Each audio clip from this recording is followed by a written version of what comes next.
பரிசுத்த வேதாகமத்திலிருந்து ஒரு வசனத்தின் பகுதியை நாம் இந்த வேளையிலே நாம் வாசிப்போம். எபேசியருக்கு எழுதின நிருபம் 4வது அதிகாரம் 4, 5, 6 ஆகிய 3 வசனங்களை நாம் இந்த வேளையிலே வாசிப்போம். The book of Ephesians chapter number 4 verse number 4, 5 and 6. 4, 5, 6 எபேசியர் 4வது அதிகாரம் 4ஆம் வசனம் முதல் 6ஆம் வசனம் வரை. உங்களுக்கு உண்டான அழைப்பினாலே நீங்கள் ஒரே நம்பிக்கைக்கு அழைக்கப்பட்டது போல ஒரே சரீரமும் ஒரே ஆவியும் உண்டு, ஒரே கர்த்தரும் ஒரே விசுவாசமும் ஒரே ஞானசானமும், எல்லாருக்கும் ஒரே தேவனும் பிதாவும் உண்டு, அவர் எல்லார் மேலும் எல்லாரோடும் உங்கள் எல்லாருக்குள்ளும் இருக்கிறவர். இந்த காலவேளையில் உங்களோடு கர்த்தருடைய ஆவியானவர் பேச நினைப்பூட்ட விரும்புகிற காரியம், எது சரியான ஞானஸ்தானம், எது சரியான ஞானஸ்தானம், which is the right baptism என்கிற தலைப்பிலே இந்த நாளிலே கர்த்தருடைய வார்த்தை உங்களோடு பகிர்ந்து கொள்கிறேன். நாம் தலை வணங்குவோம். பரிசுத்த புள்ள பிதாவே, இந்த வார்த்தையை நீர் அபிஷேகித்து தருவீராக. பேசுகிற அடிமை நீர் பலப்படுத்தும், கேட்கிற உங்கள் ஒவ்வொருவரையும் கர்த்தர் ஆவிக்குள்ளாக்கும். இந்த வார்த்தையினால் உண்டாகிற ஆசீர்வாதத்தை அவர்களுக்கு நீர் நிறைவாய் அருளும்படி செபிக்கிறேன். இதற்கு விரோதமாக எதிர்க்கிற எல்லா அந்தகாரத்தின் கிரியைகளை நான் எதிர்த்து நிற்கிற ஆண்டவரே, உடைய நாமத்தை நாங்கள் சொல்லுகிறோம், உடைய இரத்தத்தை நாங்கள் தெளிக்கிறோம். தேவ ஆவியானவருடைய கிருபையினாலே உடைய வசனம் தெளிவாய் உடைய ஜனங்களின் செவிகளில் போய் சேர ஆவியானவர் நீர் அருள் புரியும். வானமண்டலங்களில் உள்ள எந்த பொல்லாத ஆவியும் தேவனுடைய பரத்திலிருந்து வருகிற கிருபையையும் தடை செய்யாதபடி ஆண்டவரே உடைய தூதர்களை நீர் அனுப்பி உம்முடைய பாதையை நீர் எங்களுக்கு லகுவாக்குவீராக. உம்முடைய வசனம் எங்கள் மத்தியிலே பனியைப் போல, லீபனோனின் பனியைப் போல எங்கள் மேலே இறங்கும்படி நீர் உதவி செய்யும். ஆசீர்வதியும். இயேசுவின் நாமத்தில் வேண்டுதல் செய்கிறேன். ஆமேன். இந்த காலை வேளையிலே நான் உங்களோடு பேச எடுத்திருக்கிற இந்த செய்தியினுடைய தலைப்பு, ஒருவேளை உங்களுக்கு நமக்கு தெரிந்த ஒரு காரியத்தையே ஏன் பேசும்படி தேர்வு செய்திருக்கிறார் என்று நாம் நினைக்கலாம். ஆனாலும் ஒரு சில விஷயங்களை நாம் மறுபடியுமாக நம்முடைய சிந்தைக்குள்ளே கொண்டு வருவது மிகவும் நல்லது.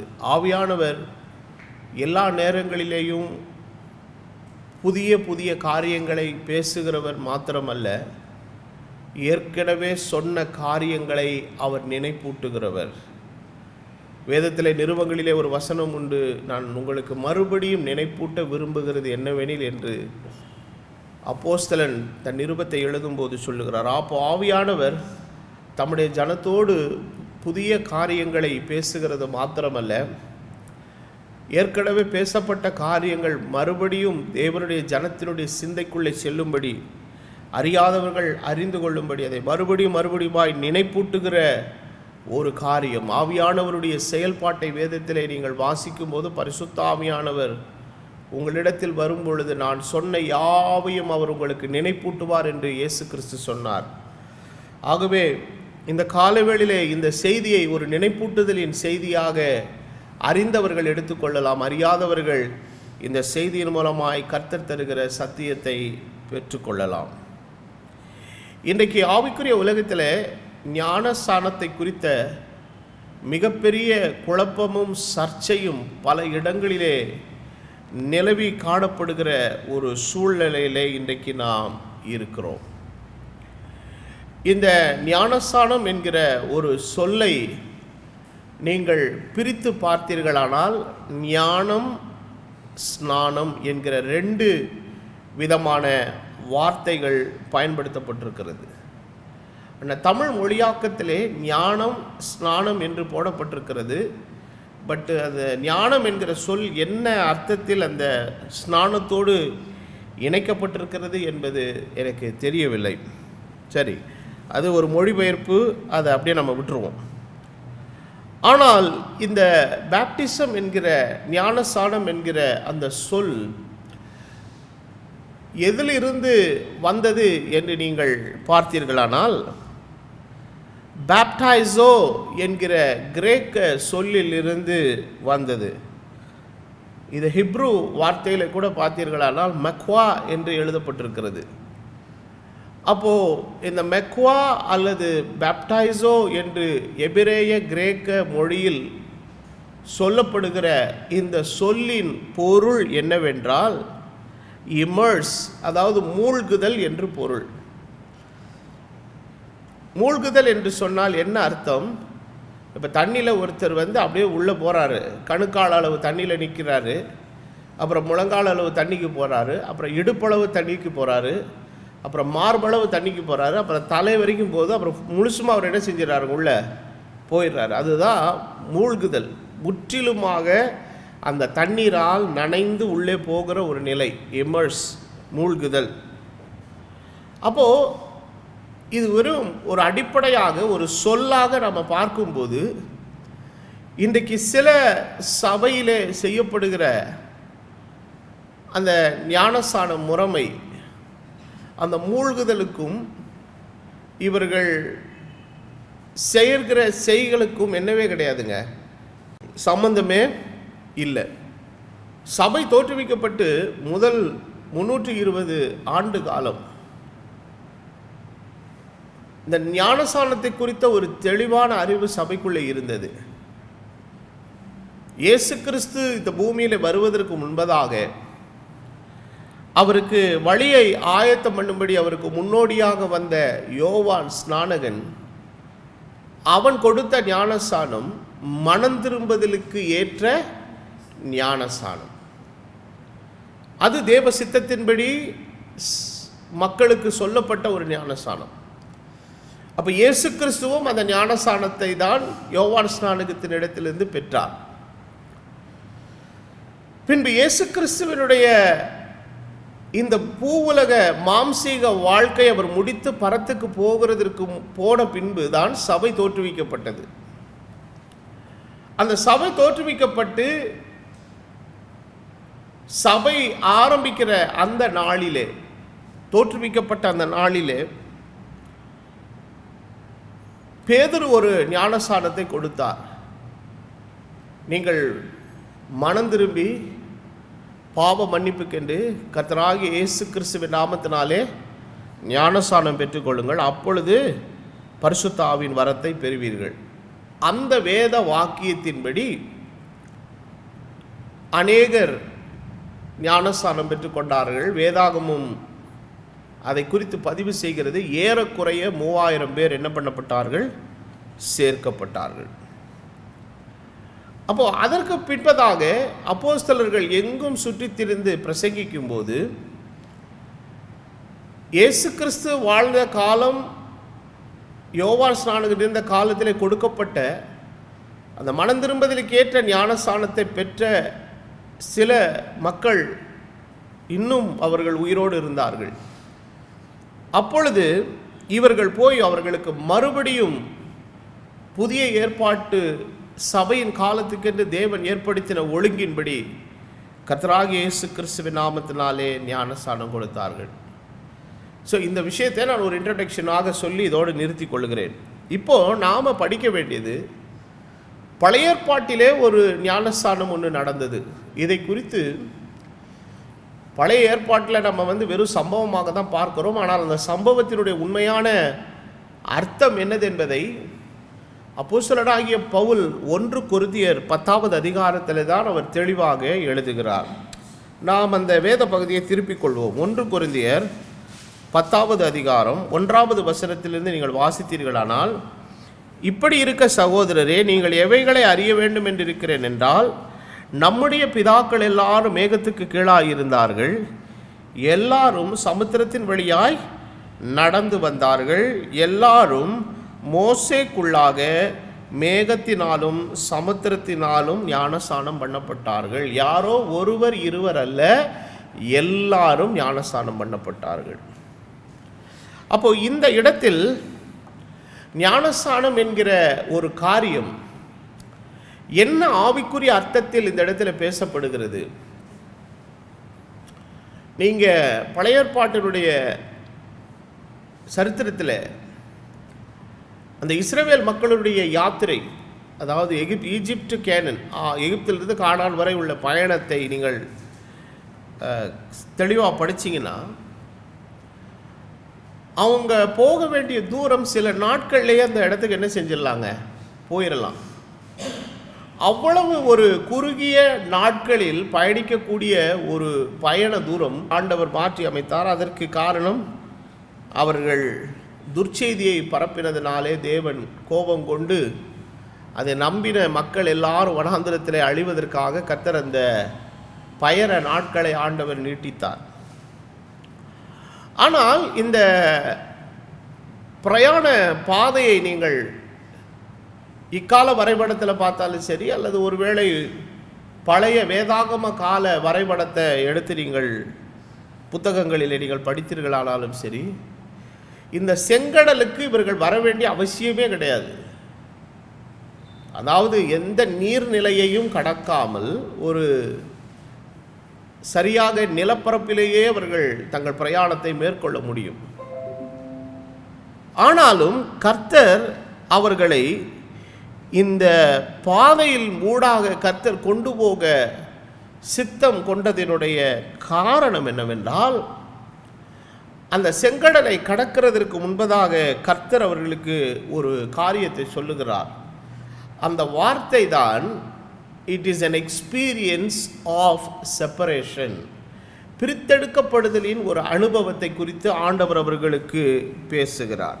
என்ன பேசுகிறார் என்று சொன்னால், யாத்திராகமத்தின் புத்தகம் 14வது அதிகாரம் 13வது வசனத்தை நீங்கள் பார்க்கும் பொழுது வசனம் இவ்விதமாய் சொல்லுகிறது: அப்பொழுது மோசே ஜனங்களை நோக்கி, பயப்படாதிருங்கள், நீங்கள் நின்று கொண்டு இன்றைக்கு கர்த்தர் உங்களுக்கு செய்யும் இரட்சிப்பை பாருங்கள்.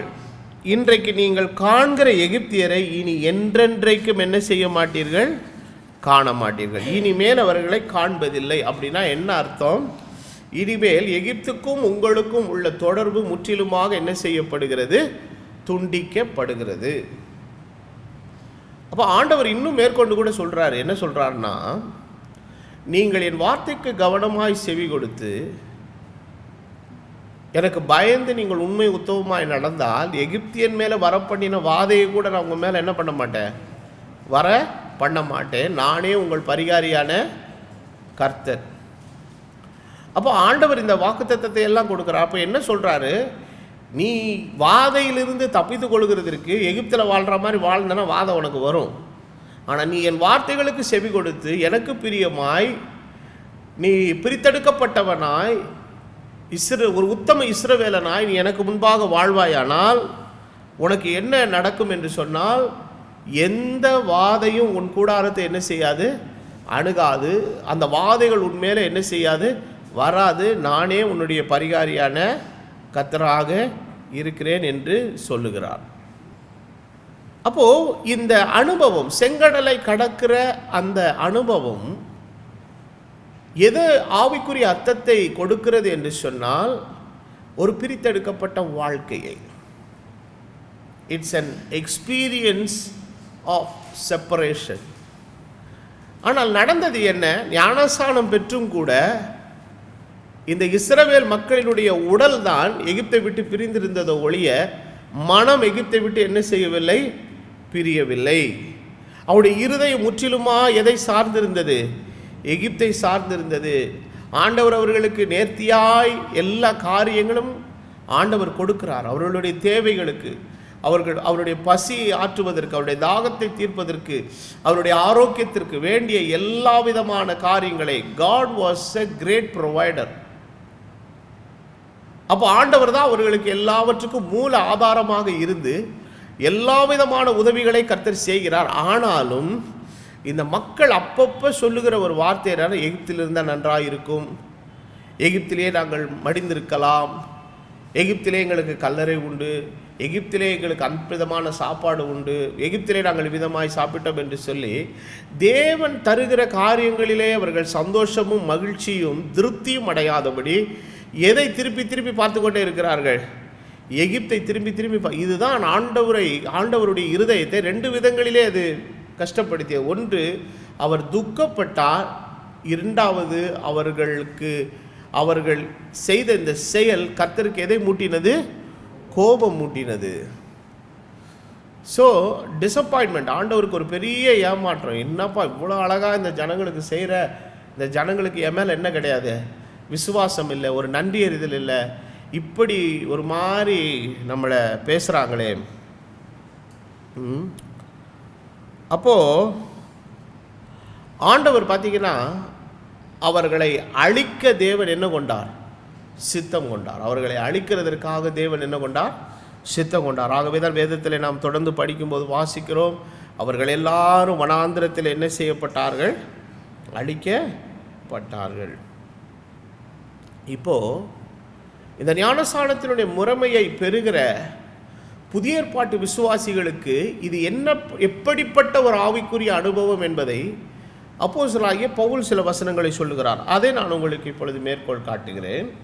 ரோமருக்கு எழுதின நிருபம் 6வது அதிகாரம் 3வது வசனம் இதிலிருந்து நீங்கள் படிக்கும் பொழுது வேத வசனம் விவிதமாய் சொல்லுகிறது. Romans chapter number 6 from verse number 3 to 8, 3 முதல் 8 வரை.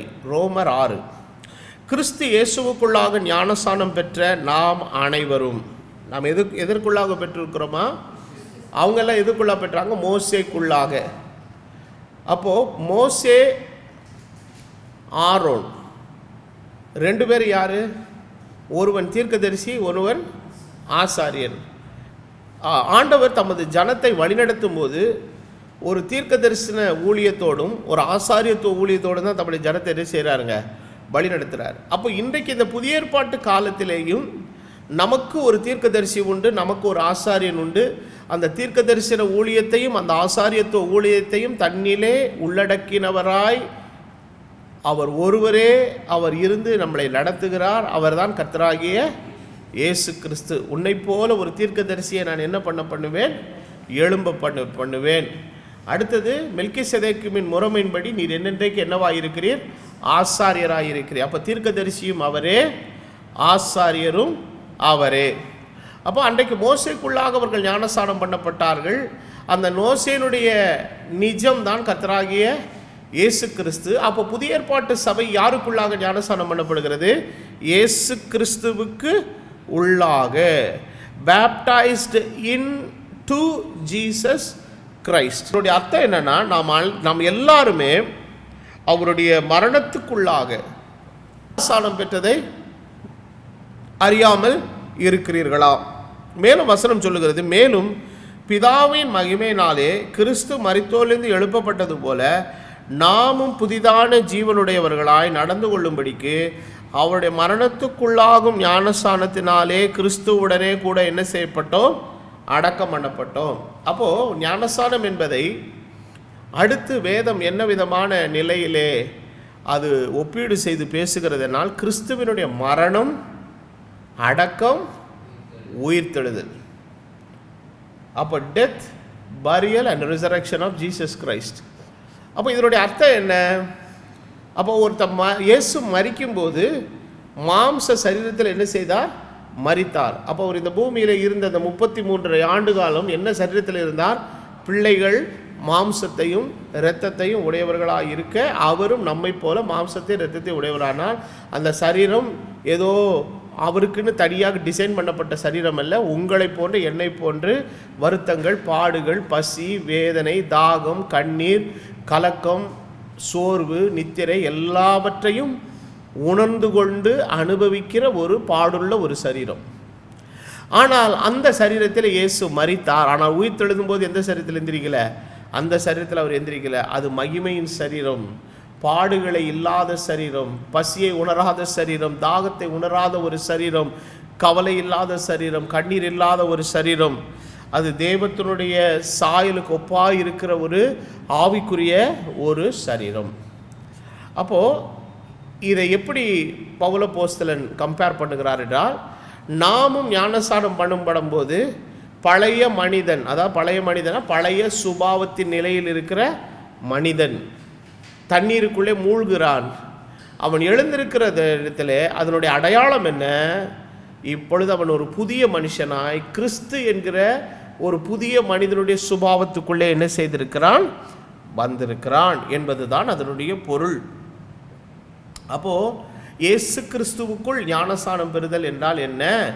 நம்முடைய சாயலை அடக்கம் பண்ணிவிட்டு நாம் எந்த சாயலை தரித்து கொள்வது? இயேசு சாயல்னா எந்த சாயல்?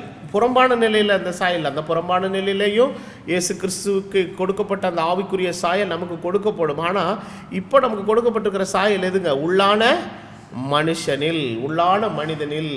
அப்போ கிறிஸ்துவனுடைய சாயலை நாம் என்ன செய்கிறோம்? பெற்றுக்கொள்கிறோம். அப்போ கிறிஸ்துவின் சாயலை பெற்றுக்கொள்ளல என்ன அர்த்தம்? கிறிஸ்துவனுடைய தன்மையையும் கிறிஸ்துவனுடைய சுபாவத்தை, we are taking the nature. அப்போஸ்தலனாகிய பேதுரு எழுதினார் the partakers of the divine nature எழுதுறார். அவருடைய திவ்ய சுபாவத்திற்கு நாம் என்ன உள்ளவர்களாக இருக்கிறோம்? பங்குள்ளவர்களாக இருக்கிறோம்.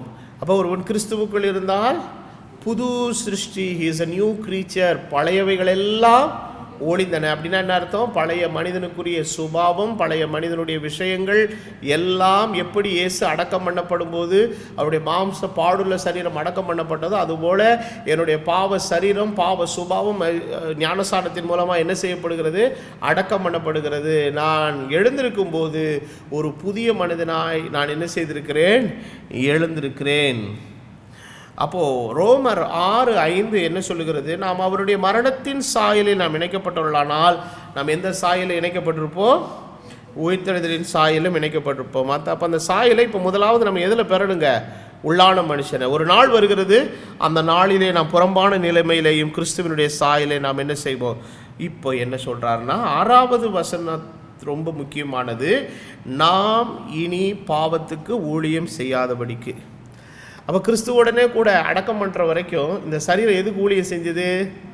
பாவத்துக்கு. அது விரும்பினதெல்லாம் செய்தது, நல்லா போச்சு, நல்லா அனுபவிச்சது, பார்க்கக்கூடாததெல்லாம் பார்த்தது, சாப்பிடக்கூடாதெல்லாம் சாப்பிட்டது, கேட்கக்கூடாதெல்லாம் கேட்டுச்சு, அனுபவிக்கக்கூடாதெல்லாம் அனுபவிச்சிச்சு.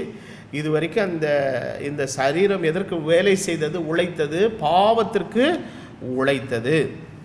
அப்போ அடுத்து என்ன சொல்கிறாரு? பாவ சரீரம் ஒளிந்து போகும் பொருட்டாக நம்முடைய பழைய மனுஷன் அவரோடு கூட சிலுவையில் என்ன செய்யப்பட்டான்? அறையப்பட்டான். அப்போ மரித்தவன் பாவத்துக்கு நீ என்ன செய்கிறானே? பாவத்துக்கு நீங்கி விடுதலையாக்கப்பட்டிருக்கிறான். அப்போ ஒரு மனிதன் கிறிஸ்துவோடு இருக்கிற அந்த ஒரு உண்மையான அனுபவத்துக்குள்ள அவன் வரலன்னா பாவத்திலிருந்து அவன் என்ன செய்ய முடியாதுங்க? விடுதலை அடைய முடியாது. ஆகவே தான் வேதவசனம் சொல்லுது, ஆகையால் கிறிஸ்துவுடனே நாம் மரித்தோமானால் அவரோடு கூட பிழைத்தும் இருப்போம் என்று நம்பி இருக்கிறோம். அப்போ கிறிஸ்துவுடனே கூட நாம் எதில் அறையப்பட்டோங்க? சிலுவையிலே அறையப்பட்டோம். அப்போ சிலுவையில் அறையும் போது நாம் நம்முடைய பழைய சுபாவம், நம்முடைய பழைய தன்மைகள் யாவும் கிறிஸ்துவுடனே கூட சிலுவையில் என்ன செய்யப்பட்டது? அறையப்பட்டது. இப்பொழுது நாம் புதிய மக்களாய் தேவன் மாற்றி இருக்கிறார். அப்போ இனி நம்முடைய சரீரமானது தேவனாலே பெற்றது எதற்காக? கிறிஸ்துவுக்கு ஊழியம் செய்யும்படி, கிறிஸ்துவனுடைய காரியங்களை நடப்பிக்கும்படி, அவருடைய சித்தத்தை நோக்கத்தை நிறைவேற்றும்படியாய் இந்த சரீரம் இருக்கிறது. அப்போது இஸ்ரவேலர் எடுத்த ஞானஸ்நானத்தினுடைய உண்மையான அர்த்தம் என்னென்னா அது என்னது? பிரித்தெடுக்கப்படுதல். இது கிறிஸ்துவுடனே கூட அடக்கம் பண்ணப்பட்டு புதிய மனுஷனுடைய சாயலை தரித்து கொள்ளுதல். அடுத்து வசனம் என்ன சொல்லுகிறது? 1 கொரிந்தியர் 12வது அதிகாரம் 12-13, 1 Corinthians chapter number 12 and 13 என்ன சொல்லுகிறதானால், எப்படி எனில் சரீரம் ஒன்று, அதற்கு அவயவங்கள் அநேகம், ஒரே சரீரத்தின் அவயவங்கள் எல்லாம் அநேகமாயிருந்தும் சரீரம் ஒன்றாகவே இருக்கிறது. அந்த பிரகாரமாக கிறிஸ்துவும் இருக்கிறார். நாம் யூதராயினும் கிரேக்கராயினும் அடிமையாயினும் சுயாதீனராயினும் எல்லாரும் ஒரே ஆவியினாலே ஒரே சரீரத்திற்குள்ளாக ஞானஸ்நானம் பண்ணப்பட்டு எல்லாரும் ஒரே ஆவிக்குள்ளாக தாகந்தீர்க்கப்பட்டோம். அப்போ இன்றைக்கி புதிய ஏற்பாட்டின் காலத்திலே யூதர்களுக்கென்று ஒரு ஞானஸ்நானம், இவர்களுக்கென்று ஒரு ஞானஸ்நானம், இவர்களுக்கென்று ஒரு சபை, அவர்களுக்கென்று ஒரு சபை அல்ல. ஆண்டவர் எல்லாரையும் ஒன்றிணைத்து ஒரே சரீரத்திற்குள்ளாக நம்மளை ஞானஸ்நானம் பண்ண வச்சு கர்த்தர் ஒரே சரீரத்துக்குள்ள கர்த்தர் என்ன செஞ்சிருக்கிறாருங்க? கொண்டு வந்திருக்கிறார். So we are baptized for separation, we are baptized into Christ, we are baptized into one body. அப்போ பிரித்தெடுக்கப்படுதலின் அடையாளமாகவும் கிறிஸ்துவோடு கூட அவருடைய சாயலை தரித்து கொள்ளுகிற அடையாளமாகவும் நாம் தேவனுடைய ஒரே சரீரத்திற்குள்ளே நாம் இணைக்கப்படுகிறோம் என்பதனுடைய அடையாளமாகவும் இந்த ஞானஸ்நானம் என்ன செய்கிறது இருக்கிறது. அப்போ இதனுடைய தாற்பயம் இன்றைக்கி புரியாமல் நிறையா பேர் என்னென்னா ஒரு மாதிரி சடங்கு சம்பிரதாயம் மாதிரி என்ன செய்கிறதுங்க வந்து எடுத்துகிட்டு போயிடுறது. ஒரு குறிப்பிட்ட வயசானா இன்றைக்கி பொதுவாகவே இயேசு கிறிஸ்துவை அறியாத மற்ற மத பின்புலத்தில் உள்ளவர்களுக்குள்ள எப்படி ஒரு விதமான அண்டர்ஸ்டாண்டிங் இருக்குன்னா, சர்ச்சில் சேரணுன்னா அது ஏதோ ஒன்று என்ன இருக்குதாமே, ஞானஸ்நானம் ஒன்று எடுக்கணுமாமே. அப்படின்னா என்ன அர்த்தம்? அவங்க கிறிஸ்தவனாக மாறுறது, அதாவது கிறிஸ்டியனாக கன்வெர்ட் பண்ணுறதுக்கு செய்கிற ஒரு சடங்குன்னு நினைக்கிறாங்க. என்னது? To convert somebody to Christianity என்ன கொடுப்பாங்களா? ஞானஸ்நானம். ஞானஸ்நானன்றது கன்வர்ஷன் கிடையாது. கன்வர்ஷனுங்கிறது எதில் ஏற்படுறதுங்க? இருதயத்தில் ஏற்படும். இருதயத்தில் ஏற்படுகிற மாற்றமே மெய்யான ஒரு மாற்றம்.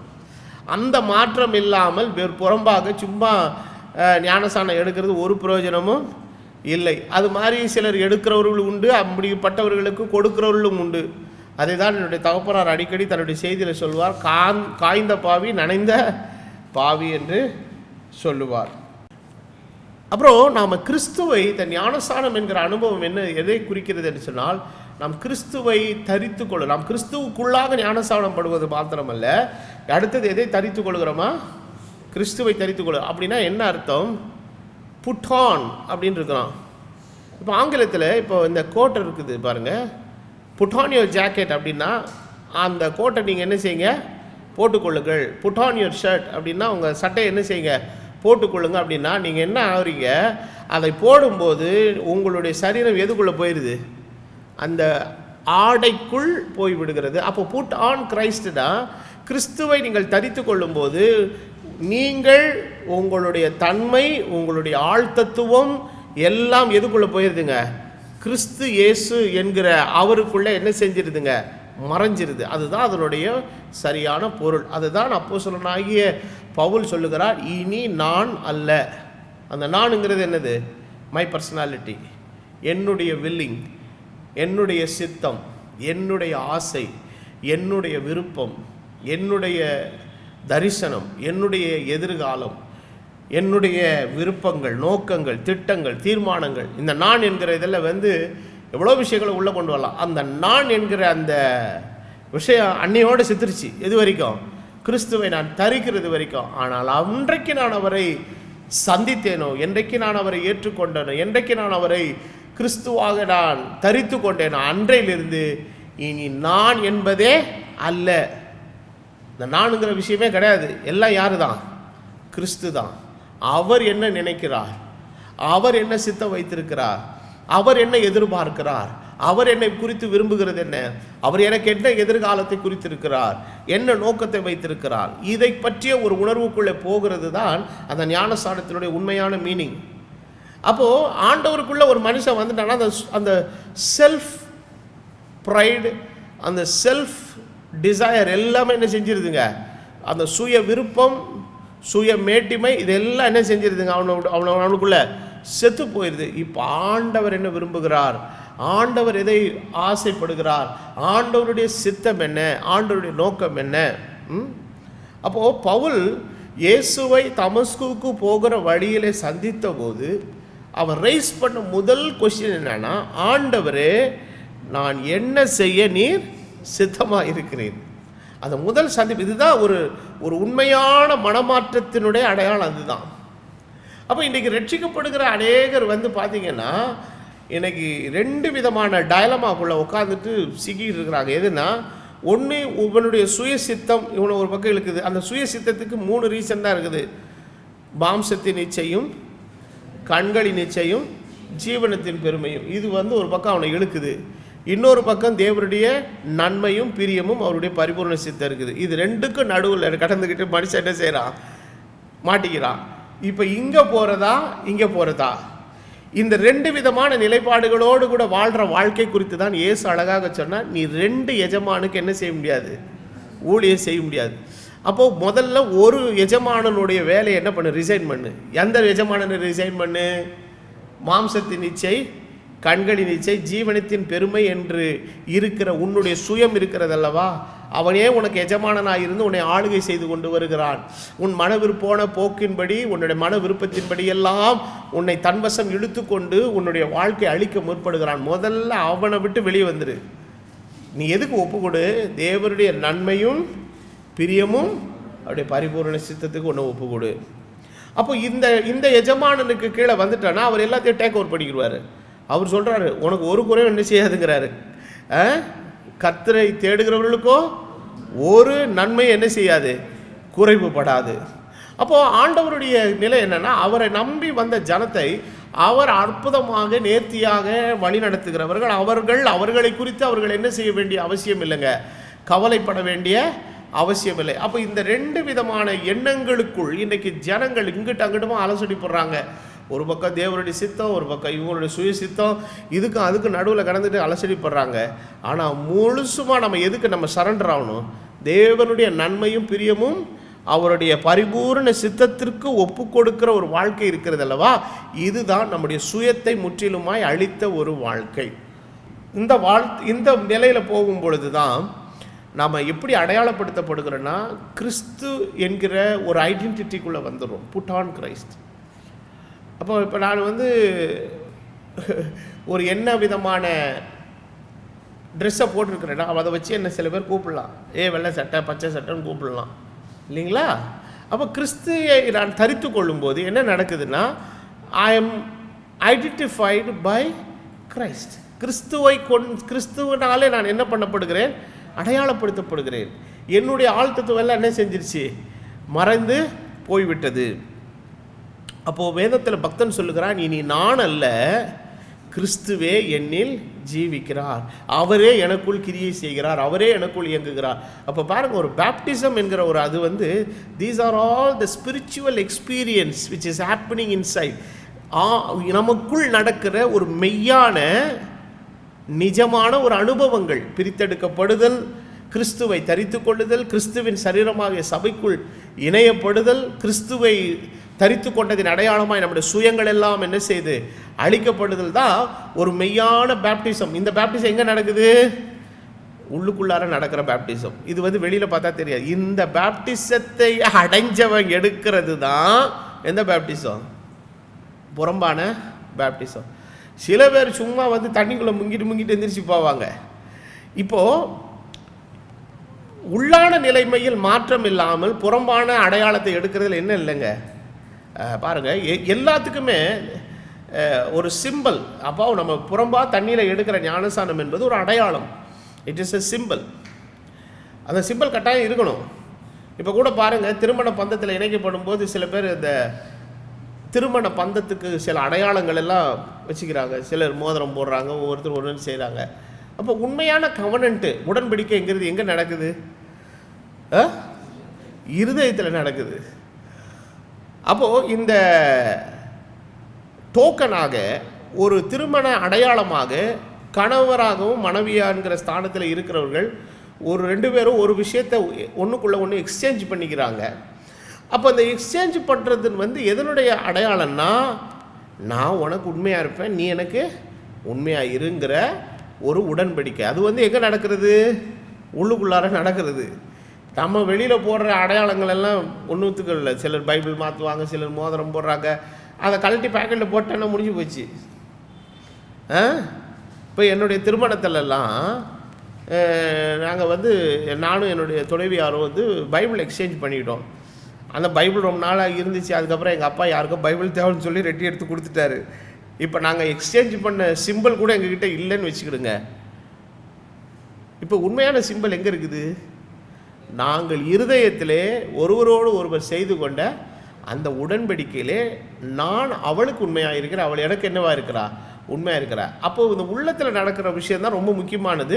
அதுக்கப்புறம் தான் எது உள்ளதுங்க, வெளியில் உள்ள அடையாளமான காரியங்கள். அப்போ சிலர் உள்ளான நிலைமையில் சரியில்லாமல் இருந்துட்டு வெளிப்புறமான அடையாளத்தில் நிறையா காரியங்கள் என்ன பண்ணுவாங்க, அவங்க கிரியையாக செயல்படுத்துவாங்க. அப்போ முதலாவது தேவன் இந்த ஞானஸ்நானம் என்பதை உள்ளுக்குள்ளார நடக்கிற அந்த ரியல் எக்ஸ்பீரியன்ஸ், ஆவிக்குரிய அனுபவமான ஒரு விஷயமாக ஆண்டவர் இதை பார்க்கிறார். கலாத்தியருக்கு நிருபத்தில் கூட நீங்கள் வேதத்தை படித்தீர்களானால்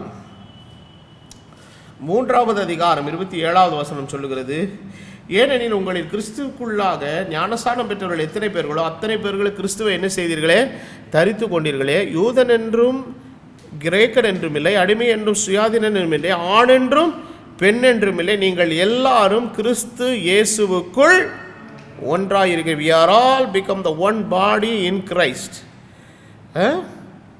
நம்ம யூதரானாலும் சரி கிரேக்கரானாலும் சரி. அப்போ இது டிஃப்ரென்சியேஷன் என்ன சொல்கிறாரு?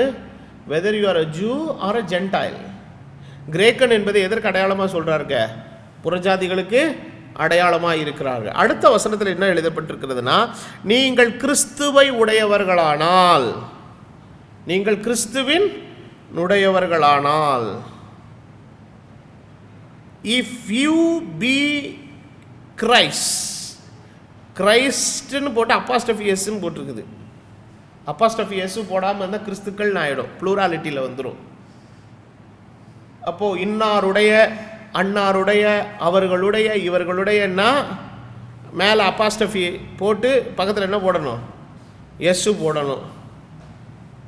ஜானிஸ் பர்ஸ் அப்படின்னா அந்த அப்போஸ்ட்ரோஃபி போடல பல ஜானிகள் இருக்கிற மாதிரி ஆகிடும், ப்ளூரல் ஆகிடும். அப்போஸ்ட்ரோஃபி எஸ்ஸு போடுற ஜானியுடைய பர்ஸு. அப்போது நாம் கிறிஸ்துவினுடையவர்கள். So we all become the property of Christ. He is the owner of us. அதன் மூலமாக என்ன நடக்குதுன்னா, ஒரு அற்புதமான ஒரு விஷயம், நாம் ஆபிரகாமின் சந்ததியினராயும் வாக்குத்தத்தத்தின்படியே யாராவும் இருக்கிறோமா? சுதந்திரராயும் இருக்கிறோம். We are the seed of Abraham and also we are the possessor of the promises. அப்போ தேவனுடைய வாக்குத்தத்தங்களுக்கு கடவுள் நம்ம என்னவா இருக்கிறோங்க? சுதந்திரவாளிகளாக இருக்கிறோம். அப்போ யோவானுடைய காலத்தில் நடந்த ஒரு விஷயம் அதுதான். இந்த ஜனங்கள் உள்ளான மனநிலையில் ஒரு மனமாற்றம் இல்லாமல் என்ன மாத்திரம் எடுக்க வந்துட்டாங்க? ஞானஸ்நானம். அப்போ தான் யோவான் கேட்கிறான், விரியன் பாம்பு குட்டியே. வார்த்தையே கொஞ்சம் கடுமையாக யூஸ் பண்ணுறாரு. என்னென்னா, வாழ்க்கையில் மாற்றம் இல்லை. விரியன் பாம்பு குட்டினா என்ன? விரியன் பாம்பு நல்ல பாம்பா? விஷப்பாம்பு அது. அப்போ என்ன சொல்ல வர்றாரு? உன்னுடைய வாழ்க்கை விஷமாக இருக்குதுடா, உன் வாழ்க்கை நஞ்சாக இருக்குது. அந்த விஷத்தன்மையுள்ள உன் வாழ்க்கையை நீ மாற்றிக்கொள்ளாமல், சரிப்படுத்தி கொள்ளாமல், சும்மா புறம்பான தோற்றத்தில் ஒரு பக்திமான் போல் என்ன வந்து எடுத்துக்க வர? ஞானஸ்நானம் எடுத்துக்க வரையே வரும் கோபத்துக்கு தப்பித்துக்கொள்ள உங்களுக்கு வகை காட்டினவன் யார்? இதில் இன்னொரு பெருமை என்னன்னா, நாங்கள் யாருக்கு பிள்ளைகள்? ஆபிரகாமுக்கு. சொல்கிறாரு, ஆபிரகாமுக்கு பிள்ளைகளை கர்த்தர் எதில் உண்டு பண்ண வல்லவர்?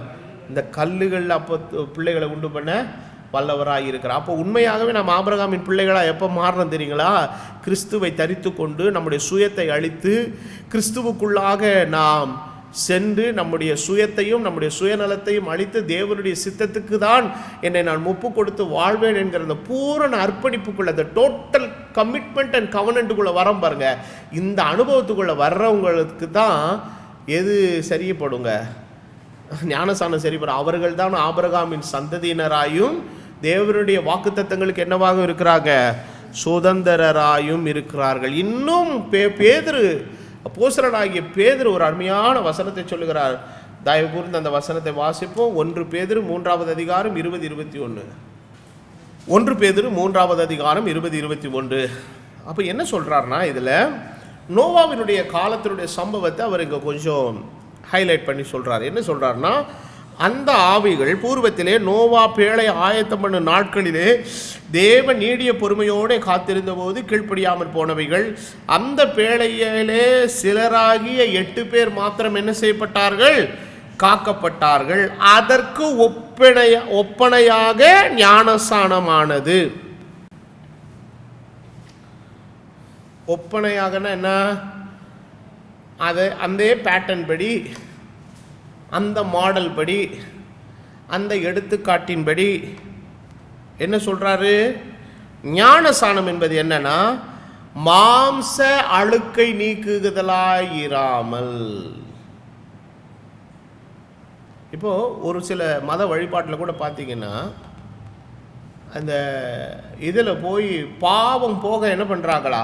தண்ணியில் மூழ்கிறாங்க. இன்றைக்கி நம்முடைய இந்து நண்பர்கள்லாம் கூட பார்த்திங்கன்னா, அவங்க பல ஊர்களுக்கு போவாங்க. அவங்களுக்குன்னு சில புனிதமான ஆறுகள் எல்லாம் சில இதெல்லாம் வச்சுருக்குறாங்க.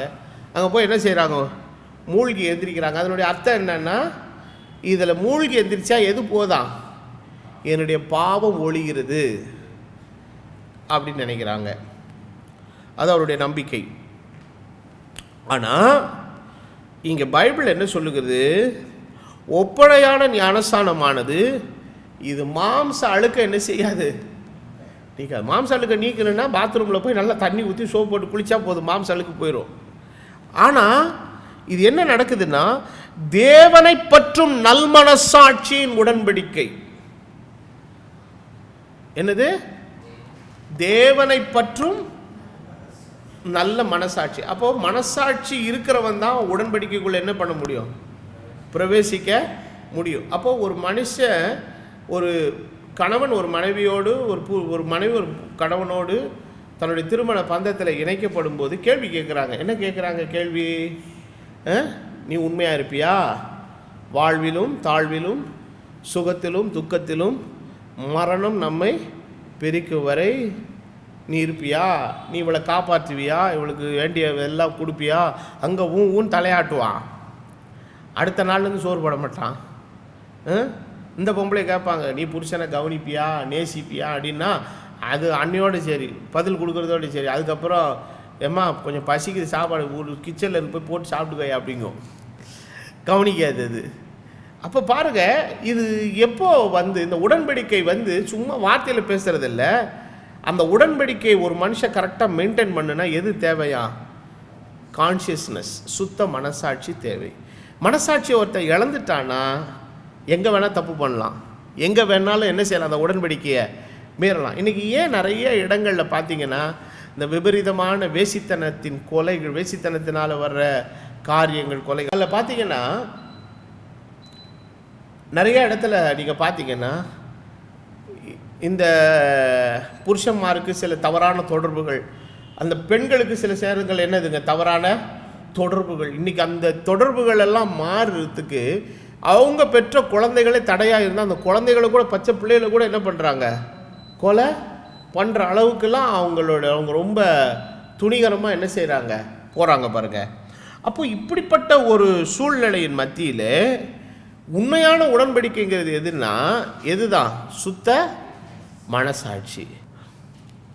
சரி, அப்போது தனியாக இருந்தாலும் சரி, தூரத்தில் இருந்தாலும் சரி, என்ன நடக்குதுன்னு பார்த்தீங்கன்னா, சுத்த மனசாட்சி இருக்கிறவன் என்ன பண்ண மாட்டான், தப்பு பண்ண மாட்டான். தப்பு செய்கிறதற்கான ஒரு சூழ்நிலை பிசாசு கொண்டு வந்தாலும் கூட அவன் சொல்லுவான், நான் இப்படிப்பட்ட காரியத்தை, இந்த தப்பை என்ன பண்ண முடியாது, உனக்கு விரோதமாக செய்ய முடியாது. நான் ஒரு புருஷனோடு வாழ்க்கைப்பட்டவன். புருஷன் சொல்லுவான், நான் ஒரு மனைவியோடு கூட வாழ்க்கைப்பட்டவன், நான் அவர்களுக்கு செய்து கொண்ட அந்த உடன்படிக்கைக்கு விரோதமாக நான் என்ன பண்ண மாட்டேன், உன்னோட பாவ செயலில் என்ன பண்ண மாட்டேன், ஈடுபட மாட்டேன். 7வது அதிகாரமாகிய நீதிமொழிகளில் கூட வாசிக்கும்போது அந்த பொம்பளை அப்படி தான் சொல்கிறா. அவள் நயமாக வயமாக பேசி அவள் சொல்கிறா, என் மஞ்சத்தை இரத்தின கம்பளங்களாலும் விசித்திரமான மெல்லிய புடவைகளாலும் என்ன செய்தேன், சிங்காரித்தேன். இது சந்தனத்தாலும் லவங்கப்பட்டையாலும் நான் என்ன பண்ணியிருக்கிறேன், வாசனை கட்டியிருக்கிறேன். வா சந்தோஷமாக, விடியற்காலம் வரை சந்தோஷமாக இருப்போன்னு சொல்லிட்டு ஒரு வார்த்தை சொல்றா. புருஷன் வீட்டிலே இல்லை, தூர பிரயாணம் போனான். புருஷன் வீட்டிலே இல்லை, தூர பிரயாணம் போனான். இன்றைக்கி நிறையா குடும்பங்களில் ஏன் இப்படி நடக்குது? இன்றைக்கி பாருங்கள், வேதம் நமக்கு கற்றுக் கொடுத்துருக்கிற சில விதிமுறைகளை நம்ம இழந்துடுறோம். இந்த வேலையை பண்ணணும், சம்பாதிக்கணும் அப்படின்னு சொல்லிட்டு சிலர் மனைவிமார் புருஷனை விட்டு போகிறாங்க, புருஷன் மனைவிமாரை விட்டு போகிறாங்க. இது வேதத்தின் ஒழுங்கே கிடையாது, பைபிளினுடைய ஒழுங்கே கிடையாது. இது அவுட் ஆஃப் சப்ஜெக்டாக இருந்தாலும் நான் இந்த விஷயத்தில் இந்த இடத்துல இந்த பாயிண்ட்டை நான் கொஞ்சம் ஹைலைட் பண்ணிவிட்டு நான் வெளியில் போயிடுறேன். ஏன்னா இதுக்கப்புறம் இதை பேசுகிறதுக்கான வாய்ப்பு கிடைக்குமான்னு எனக்கு தெரியல. ஆண்டவராகிய இயேசு கிறிஸ்துவே இந்த பூமியில் அவர் இருக்கும்போது சொன்னார், தேவன் இணைத்தது மனுஷன் என்ன செய்யக்கூடாதான், பிரிக்காதிருக்க கடவன். அப்போ ஆண்டவர் இந்த பூமியில் இருந்த பொழுது அவர் சொன்னது மாத்திரமல்ல, அப்போஸ்தலனாகிய பவுல் கூட தன்னுடைய நிருபத்தில் அவர் சொல்லும்போது என்ன சொல்லுகிறாரு, புருஷனானவனும் மனைவியானவனும் ஒருவரை விட்டு ஒருவர் என்ன செய்யக்கூடாது, பிரியக்கூடாது, ஜெபத்திற்கும் உபவாசத்திற்கும் தடை வராதபடி சம்மதித்தாலன்றி. இப்போ நான் தனித்துவமாக ஒரு 3 நாட்கள் 4 நாட்கள் தனித்துவமாக நான் இருந்து ஜெபம் பண்ணணும், கொஞ்சம் உபவாசம் இருக்கணும், கர்த்தருடைய சமூகத்தில் தனித்து வாசம் பண்ணணுன்னா நான் முதல்ல என்ன பண்ணணும், என் ஒய்ஃப்கிட்ட நான் பேசணும். இது மாதிரி நான் கொஞ்சம் நாள் எப்படி இருக்க விரும்புகிறேன், கொஞ்சம் நான் உபவாசம் இருந்து நான் தனித்து ஜெபம் பண்ணணும்னு இருக்கிறேன், உனக்கு அது சம்மதம் தானேன்னு என்று சொல்லி அங்குள்ள சூழ்நிலைகளை அனுசரித்து, அப்போ ஒருவேளை அவளுக்கு கூட இது மாதிரி சில நாட்கள் பிரிந்திருந்து தனித்து ஜெபம் பண்ணணும், உபவாசிக்கணும் அப்படின்னா புருஷனிடத்தில் பேசி அவங்க 2 பேரும் என்ன செய்யலாம், பிரிந்திருக்கலாம். இப்போ ஜெபம் பண்ணுறதுனா எவ்வளோ நாள் ஜெபம் பண்ணிடுவாங்க? ஒரு 3 நாள் ஜெபம் பண்ணுவாங்களா? ஒரு 10 நாள், ஒரு 3 நாள் உபவாசம் இருப்பாங்களா? 10 நாள் இருப்பாங்களா? அந்த ஒரு குறுகிய காலத்துக்கு ஒருவர் சம்மதித்தால் அன்றின்னு இருக்குது. அப்போ இதில் மறைமுகமாக ஆண்டவர் என்ன சொல்கிறார், நீங்கள் 2 பேரும் பிரியறதுக்கு நானே என்னவா இருக்க மாட்டேன், காரணமாக இருக்க மாட்டேன். இப்படி இருக்கும்போது வேலை செய்கிறதுக்குன்னு சொல்லிட்டு அநேகர் விட்டுட்டு மாதக்கணக்கில், மாதக்கணக்கில், வருஷக்கணக்கில் என்ன செய்கிறாங்க, போய் இருக்கிறாங்க. இப்போ நடக்கும்போது என்ன ஆகுதுன்னா, இயல்பாகவே அவர்களுக்குள்ளே சரீரத்தில் ஏற்படக்கூடிய சில தேடல்களின் நிமித்தமாய் சில நேரங்களிலே தடுமாறி பாவ செயல்களுக்குள்ளே அவங்க போயிடுறாங்க. இது மிக மிக பெரிய பாவம். இது மிக மிக பெரிய பாவம். சில நேரங்களில் நம்ம சரீரப்பிரகாரமான நிலையில் பாவம் செய்யலாம் கூட சில நேரத்தில் மனசில் தடுமாறிடுறோம் மனசில். அப்போது அதனால் புருஷன் வேலை செய்கிறது, அப்புறம் அண்டாட்டிக்கார்லேயும் வேலை செய்யட்டும், ஆஸ்திரேலியாவில் வேலை செய்யட்டும், இல்லை பரலோகத்தில் கூட வேலை செய்யட்டும், போகும்போது யாரையும் சேர்த்து கூப்பிட்டு போயிட்டோம், குடும்பத்தை ஃபேமிலியையும் சேர்த்து கூப்பிட்டு போய் எல்லாரும் சந்தோஷமாக என்ன செய்யட்டுங்க, இருக்கட்டும். இதுதான் வேதம் வகுத்திருக்கிற ஒழுங்குமுறை. வேதம் வகுத்திருக்கிற ஒழுங்குமுறை. இப்போ ஊழியத்தின் நிமித்தமாக நாங்கள் சில நாட்கள் பிரிந்திருக்க வேண்டிய ஒரு சூழ்நிலை வருதுன்னா அதுக்கு வேண்டிய சம்மதத்தை ஏற்படுத்தி சில நாட்கள் பிரிந்திருக்கிறோம், சில வாரங்கள் பிரிந்திருக்கிறோம். மறுபடியும் என்ன செய்யணுங்க, வேதம் சொல்லுகிறது மறுபடியும் நீங்கள் கூடி வாழுங்கள். அப்போது இதில் என்ன சொல்கிறாருன்னா, the good consciousness towards God, மாம்ச அழுக்கை நீக்குதலாக இராமல் தேவனை பற்றும் நல் மனசாட்சியின் உடன்படிக்கை. தேவனை பற்றும் நல் மனசாட்சியின் உடன்படிக்கை. அப்போ அந்த உடன்படிக்கையில் கரெக்டாக இருக்குன்னா எது கரெக்டாக இருக்கணும், எது கரெக்டாக இருக்கணும், மனசாட்சி.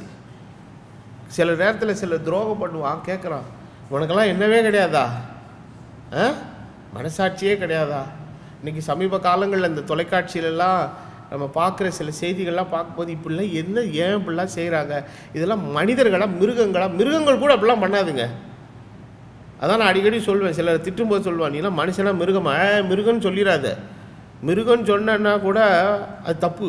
ஏன்னா மிருகம் கரெக்டாக இருக்குது, இவன் மிருகத்தை விட ரொம்படிப்பட்டவன், மோசமான ஒரு மனிதன். மிருகம்லாம் தவறு செய்யாதுங்க, அது தன்னுடைய இயல்பான நிலையில் இருக்குது. மனுஷன் தான் அந்த இயல்பை விட்டு விலகி போகிறான். சரி, நம்ம அதுக்குள்ளே ரொம்ப போக வேணாம்.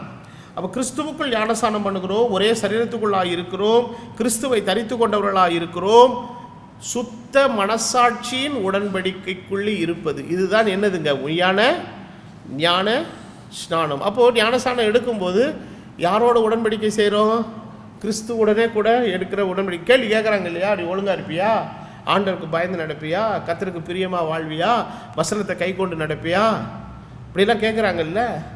அப்போ அதனுடைய அர்த்தம் என்ன, நான் ஆண்டவருக்கு உண்மை உத்தவமாக இருப்பேன். அப்போ தான் அப்போஸ்தலனாகிய பவுல் சொல்லுகிறார், உங்களை கிறிஸ்து என்கிற ஒரே புருஷனுக்கு நான் என்னவா ஒப்பு கொடுத்திருக்கிறேன், பரிசுத்த கற்புள்ள கன்னிகையாக ஒப்பு கொடுத்திருக்கிறேன்.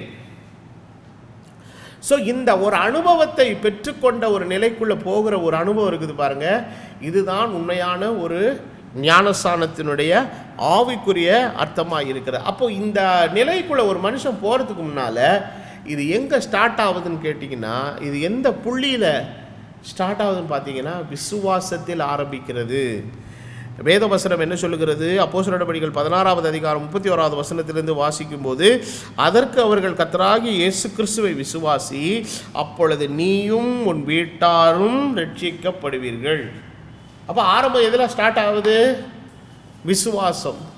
அப்போ விசுவாசம் இல்லாமல் தேவனுக்கு எப்படி இருக்க முடியாதுங்க, பிரியமா. அப்போ தேவனுக்கேற்ற விசுவாசத்தை ஒருத்தன் கிரியையில் வெளிப்படுத்துறது தான் அடுத்து எதில் வருதுங்க, செயலில் வருகிறது. அப்போ என்ன விசுவாசிக்கிறான், இயேசு கிறிஸ்துவை மெய்யான தேவன் என்று விசுவாசிக்கிறான். அவர்தான் மாம்சத்திலே தனக்காக வெளிப்பட்ட தேவனுடைய குமாரன் என்பதை விசுவாசிக்கிறான். அவர்தான் சிலுவையிலே தனக்காக மரித்தார், தன்னுடைய பாவங்கள் எல்லாம் கழுவப்படும்படி அவர் சிலுவையிலே தன்னை அதற்காக என்ன செய்தார், ஒப்பு கொடுத்தார் என்பதை விசுவாசிக்கிறார். அவர் சிந்தின இரத்தத்தினாலே தன்னுடைய திரளான பாவங்கள் எல்லாம் என்ன செய்யப்பட்டிருக்கிறது, மன்னிக்கப்பட்டிருக்கிறது என்பதை விசுவாசிக்கிறான். இந்த விசுவாசம் இல்லாமல் ஒரு மனுஷன் ஞானசானம் ஏசு எல்லாம் என் பாவத்துக்காக மறிக்கலை அப்படிங்கிற ஒரு ஐடியாவில் ஒருத்தர் ஞானசானம் எடுத்தானே என்னதுக்கு பிரயோஜனம்? அது இல்லை. அவர் மறித்ததுனால என்ன பண்ணப்பட்டிருக்கிறது, என்னுடைய பாவங்கள் மன்னிக்கப்பட்டிருக்கிறது என்பதை அவன் என்ன செய்யணுங்க, விசுவாசிக்க வேண்டும். அப்போ வேதவசனம் என்ன சொல்லுகிறது, கர்த்தராகிய இயேசு கிறிஸ்துவை விசுவாசி, அப்பொழுது நீயும் உன்னுடைய வீட்டாரும் என்ன செய்யப்படுவீர்கள், ரட்சிக்கப்படுவீர்கள். அப்போ அந்த விசுவாசம் வந்த உடனே அந்த விசுவாசத்தினுடைய அடுத்த நிலை என்ன எதுக்குள்ளே கொண்டு போகுதுன்னு பார்த்தீங்கன்னா, அப்போஸ்தலர் நடபடிகள் 2வது அதிகாரம் 36வது வசனத்திலிருந்து வாசிக்கும் போது வசனம் இவ்விதமாய் சொல்லுகிறது, நீங்கள் சிலுவையில் அறைந்த இந்த இயேசுவை தேவன் ஆண்டவரும் கிறிஸ்துவும் ஆக்கினார் என்று இஸ்ரவேல் குடும்பத்தார் யாவரும் நிச்சயமாய் அறிய கடவர்கள் என்றான். இதை அவர்கள் கேட்டபோது இருதயத்தில் எண்ணப்பட்டவர்களாகி குத்தப்பட்டவர்களாகி பேதுருவையும் மற்ற அப்போஸ்தலரையும் பார்த்து, சகோதரரே நாங்கள் என்ன செய்ய வேண்டும் என்றார்கள். பேதுரு அவர்களை நோக்கி, நீங்கள் மனம் திரும்பி ஒவ்வொருவரும் பாவ மன்னிப்புக்கென்று இயேசு கிறிஸ்துவின் நாமத்தினால் என்ன பெற்றுக்கொள்ளுங்கள், ஞானசானம் பெற்றுக்கொள்ளுங்கள், அப்பொழுது பரிசுத்தாவின் வரத்தை பெறுவீர்கள். அப்போ முதல்ல என்ன நடக்குதுன்னா, அந்த விசுவாசம் வரும்போது என்ன நடக்குதுன்னா, இருதயத்தில் குத்தப்பட்டவர்களாகி தே பிரிக்ட் இன் தேர் ஹார்ட். நாமளே இயல்பாக கேட்குறோம்ல, டேய் நீ அந்த தப்பு பண்ணும்போது உனக்கு மனசில் குத்தலை, அந்த கள்ளத்தனம் பண்ணும்போது உனக்கு இருதயத்தில் குத்தலை அப்படின்னு கேட்குறோம். குத்துதல் அப்படின்னா என்ன அர்த்தத்தில் சொல்லப்பட்டிருக்கிறது, அவன் செய்கிறத தப்புன்னு என்ன செய்கிறான், ரியலைஸ் பண்ணுகிறான். சிலர் பண்ணிட்டு அப்படியே மலைமுழுங்கி மகாதேவ மாதிரி கம்முன்னு இருப்பான் பாருங்க, ஒன்றுமே தெரியாத மாதிரி, ஒரு சூடு சொரணை ஒன்றுமே என்ன செய்யாது இருக்காது. அப்படியே உட்காந்து தன் வாயை துடைத்து தான் ஒரு பாவமும் செய்யவில்லைன்னு இருப்பாங்க சில பேர். ஆனால் சிலர் அப்படி இல்லை, இருதயத்தில் அந்த வாதனை என்ன செய்யுங்க இருக்கும், நான் தப்பு பண்ணிட்டேன்ல, அவனால் சாப்பிட முடியாது, அவனால் ஒரு எல்லாரும் போல் தூங்க முடியாது, எல்லாரோட ஒரு இயல்பாக என்ன செய்ய முடியாது, இருக்க முடியாது. He will be very restless. என்ன ரொம்ப ரெஸ்ட்லெஸ்ஸாக இருக்கிறேன்னா, ஏதோ ஒரு மனசில் ஒரு வாதனை அவனுக்குள்ளே என்ன செய்யுதுங்க இருக்குது. அப்போ எந்த காரியம் தான் செய்த ஏதோ ஒரு பிழையால் தவற்றால் ஏற்பட்ட ஒரு வாதனை, அந்த வாதனை அவனுக்குள்ள இருக்கிற அந்த சுத்த மனசாட்சியினுடைய பிரதிபலிப்பு. இதுக்கு இப்போ என்ன செய்யணும், சம்மந்தப்பட்டவங்களோட போய் ஒப்புரவாகி தன்னுடைய தவறை அறிக்கையிட்டு மனம் திரும்பிட்டான்னா என்ன செய்யும், மனசு கிளியர் ஆகிடும். ஆனால் சிலர் பெரிய பெரிய தப்பெல்லாம் பண்ணிட்டு ஒன்றுமே தெரியாத மாதிரி என்ன செய்வாங்க இருப்பாங்க. அப்போ வேதவசனம் இந்த இடத்துல என்ன சொல்லுகிறது, முதலாவது அவர்கள் இருதயத்தில் குத்தப்பட்ட போது ஏற்பட்ட காரியம் என்னடா, மனம் திரும்பினார்கள். என்ன செய்தார்கள், மனம் திரும்பினார்கள். தாங்களுடைய பாவ நிலையை விட்டு தாங்கள் செய்ததை தவறு என்று உணர்ந்தது மாத்திரமல்ல, தாங்கள் செய்த தவற்றின் நிலையை விட்டு என்ன செஞ்சாங்க, வெளியில் வந்தாங்க. பைபிள் ரொம்ப தெளிவாக சொல்லுது, தன் பாவங்களை மறைக்கிறவன் வாழ்வு அடைய மாட்டான், அவைகளை அறிக்கை செய்து விட்டு விடுகிறவன் இரக்கம் பெறுவான். அப்போது உணர்ந்தவன் தான் என்ன செய்வான், அறிக்கை செய்வான். அறிக்கை செய்கிறதோடு மாத்திரம் இருந்தால் பரவாயில்ல, அதை விட்டுட்டு என்ன செய்யணுங்க, வெளியில் வரணும். அந்த பாவத்தை விட்டுட்டு துற்றிலுமா என்ன செஞ்சிடணுங்க, வெளியில் வந்துடணும். அதுதான் ஒரு உண்மையான ஒரு மனமாற்றத்தின் மனம் திரும்பின ஒரு மனிதனுடைய ஒரு மெய்யான நிலைப்பாடு. அப்போது அதை பண்ணும்போது தான் என்ன நடக்குதுன்னா, பாவ மன்னிப்பு நடக்குது. அப்போ அவன் என்ன செய்கிறான், தன் பாவங்களை தேவனுடைய சமூகத்தில் என்ன செய்கிறான், அறிக்கை செய்கிறான். ஆண்டவரே உமக்கு விரோதமாக, இளையகுமார் அதை தானே செய்தார், உமக்கு விரோதமாகவும் பரத்துக்கு விரோதமாகவும் நான் என்ன செய்தேன், பாவம் செய்தேன் என்கிறதை ஒத்துக்கொள்ளுதல், acceptance. I commit sin unto thee. உமக்கு விரோதமாக என்ன செய்தேன், பாவத்தை செய்தேன் என்று ஒத்துக்கொள்ளுகிற ஒரு நிலை. அப்போ அந்த ஒத்துக்கொள்ளுகிற ஒரு நிலைக்குள்ளே வரும்போது என்ன நடக்குதுன்னா, அவன் மனம் திரும்புகிறது மாத்திரமல்ல, அந்த மனமாற்றத்தில் அவன் செய்கிறதான அந்த அறிக்கை அவனுடைய பாவங்களை என்ன செய்து மன்னிக்கிறது. அப்போ அது எது மன்னிக்குதுன்னு கேட்டிங்கன்னா, ஏன் இயேசு கிறிஸ்துவிடத்தில் அறிக்கை செய்கிறான்னா, இயேசு கிறிஸ்து தான் இவனுடைய பாவ மன்னிப்புக்காக எல்லாவற்றையும் என்ன பண்ணவருங்க, செய்தவர். அப்போது அவர்கிட்ட போய் சொல்லும் பொழுது, இயேசு கிறிஸ்துடைய இரத்தம் சகல பாவங்களையும் நீக்கி அவர்களை என்ன பண்ணுங்க, சுத்திகரிக்கும். ஸோ த பேப்டிசம் என்பது சடங்கு அல்ல. It is the real experience with Christ. கிறிஸ்துவோடு ஒரு மனுஷன் கொள்ளுகிற ஒரு மெய்யான ஒரு அனுபவம். இன்றைக்கி அந்த அனுபவம் இல்லாமல் நிறைய பேர் சும்மா கடமைக்காக எதுக்காகவோ வந்துட்டு ஞானசானம் எடுத்துகிட்டு வந்து உள்ளே உட்காந்துட்டாங்க. அப்படி இருக்கிறதுனால அநேக சபைகளில் பார்த்தீங்கன்னா அவங்களுக்கும் கிறிஸ்துவுக்கும் என்னவே கிடையாது, சம்பந்தமே கிடையாது. ஒரு சில காலகட்டங்களில் அநேகர் கிறிஸ்துவை ஏற்றுக்கொண்டதனுடைய காரணமே என்னன்னு பார்த்தீங்கன்னா, ஏதாவது உதவிகள் என்ன செய்யாதா, கிடைக்காதா.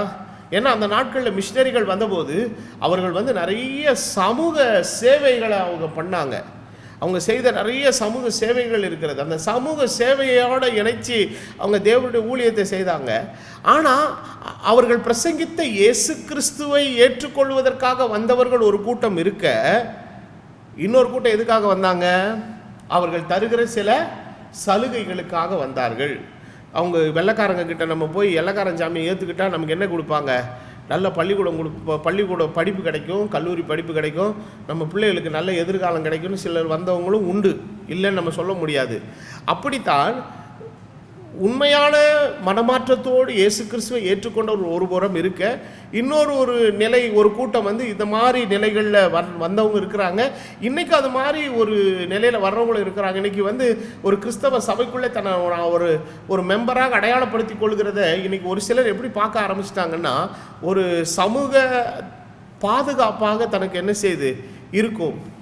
நாளைக்கு நமக்கு ஏதாவது ஒரு பிரச்சனை வந்ததுன்னா சர்ச்சுக்குள்ளே நம்ம இருக்கிறது நமக்கு ஒரு பாதுகாப்பாக இருக்குன்ற அளவுக்கெல்லாம் மக்கள் வெவ்வேறு விதமான கால்குலேஷன்ஸ்குள்ளே போயிட்டாங்க. அருமையான தேவனுடைய பிள்ளைகளை, இது எல்லாம் முற்றிலும் தவறான ஒரு காரியம். அப்போ ஒரு மனுஷன் தேவனுடைய சரீரமாகிய சபைக்குள்ளே அங்கமாகும்போது ஆண்டவர் அவனுக்கு நிறைய காரியங்கள் அங்கே வச்சிருக்கிறாரு. அநேக பரிசுத்தவானுடைய அன்பு, அநேக பரிசுத்தவானுடைய ஆதரவு, அநேக பரிசுத்தவானுடைய உதவி எல்லாம் இருக்குது. பைபிளே அதை தான் சொல்லுது. ஒருவருடைய பாரத்தை ஒருவர் என்ன பண்ணுங்க, சுமங்க. ஒருத்தர் கஷ்டப்பட்டால் உங்களுக்கு கஷ்டத்தில் நீங்கள் என்ன செய்யுங்க, உதவி செய்யுங்க. ஒருவர் பாரத்தை ஒருவர் சுமங்க. அது எல்லாமே பைபிளில் இருக்குது. ஆனால் இதுக்காகவா நம்ம இயேசுவை ஏற்றுக்கொள்கிறது? இல்லை. அப்போ உண்மையாக இயேசுக்கு ஏற்றுக்கொண்டது எதுக்காகனா, it's not for the benefits, for the salvation.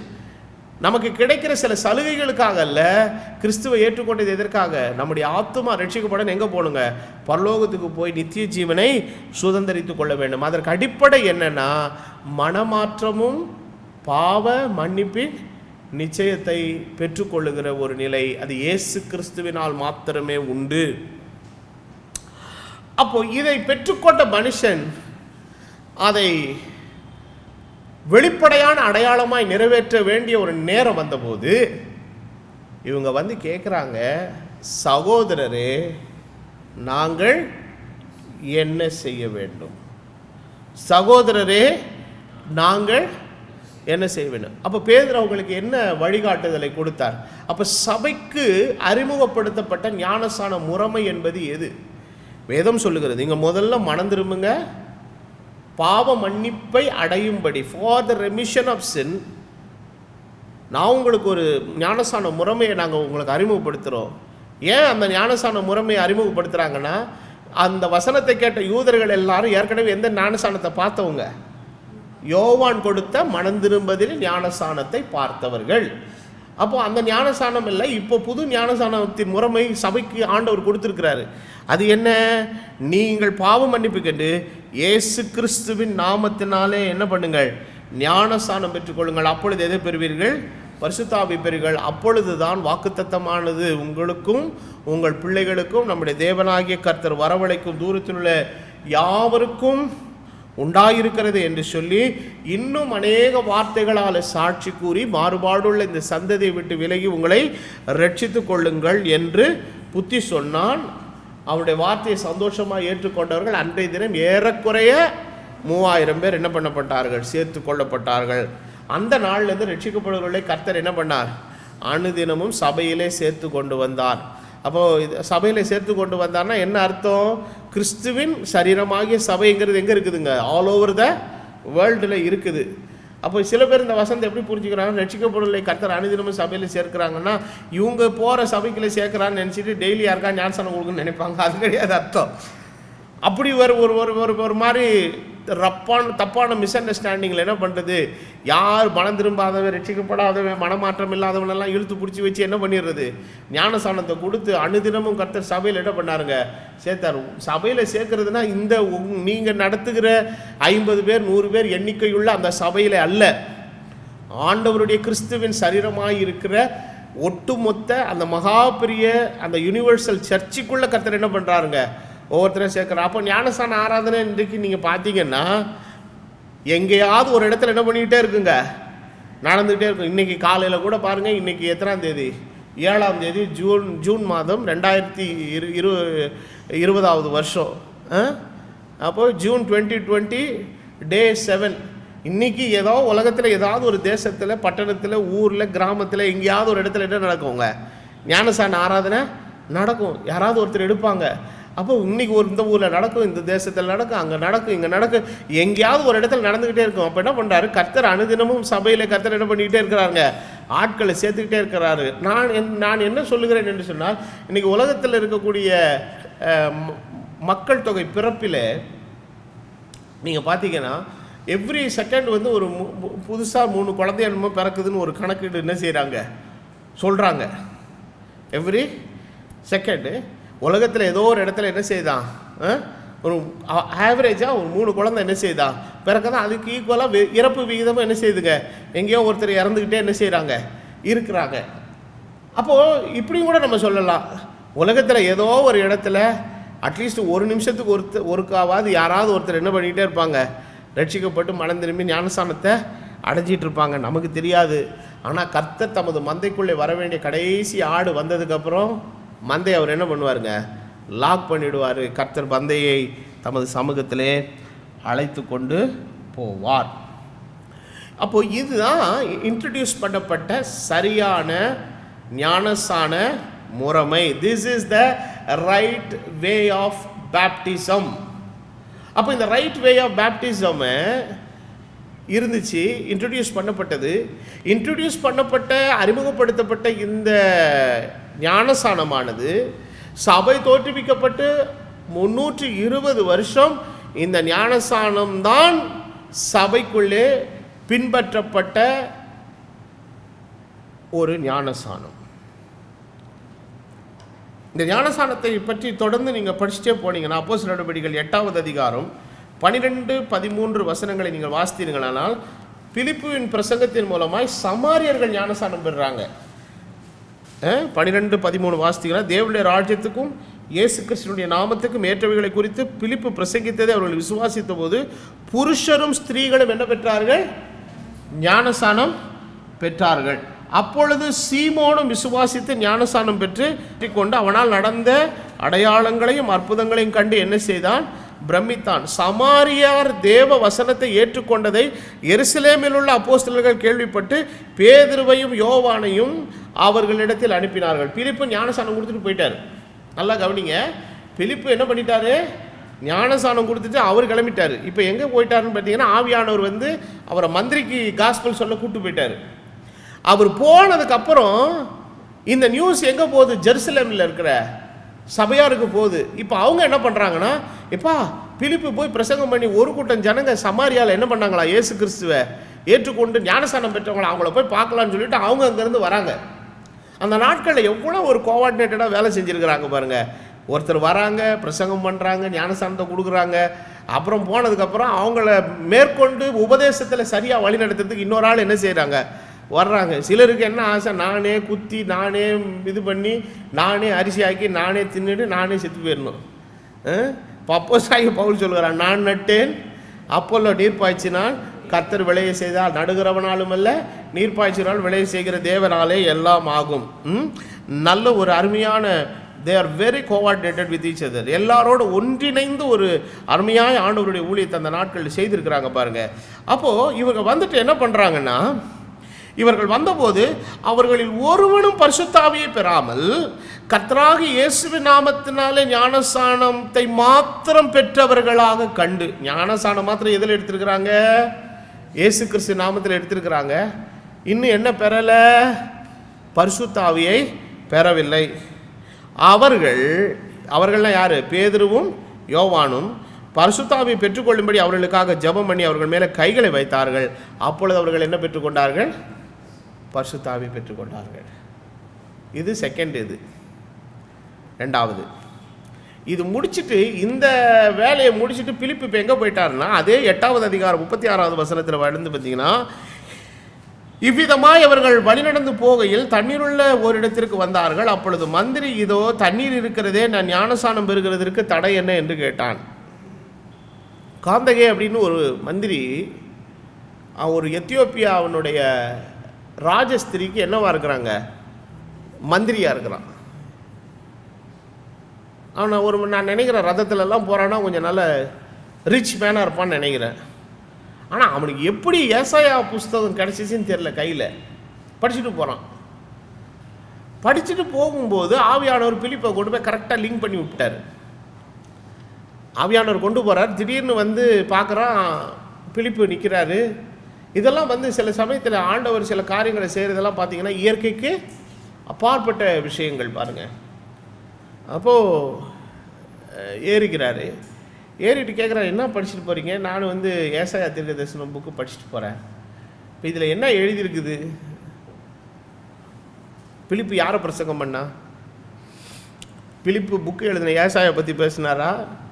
ஏசாயா எழுதின இயேசு கிறிஸ்துவை பற்றி பேசினாரா?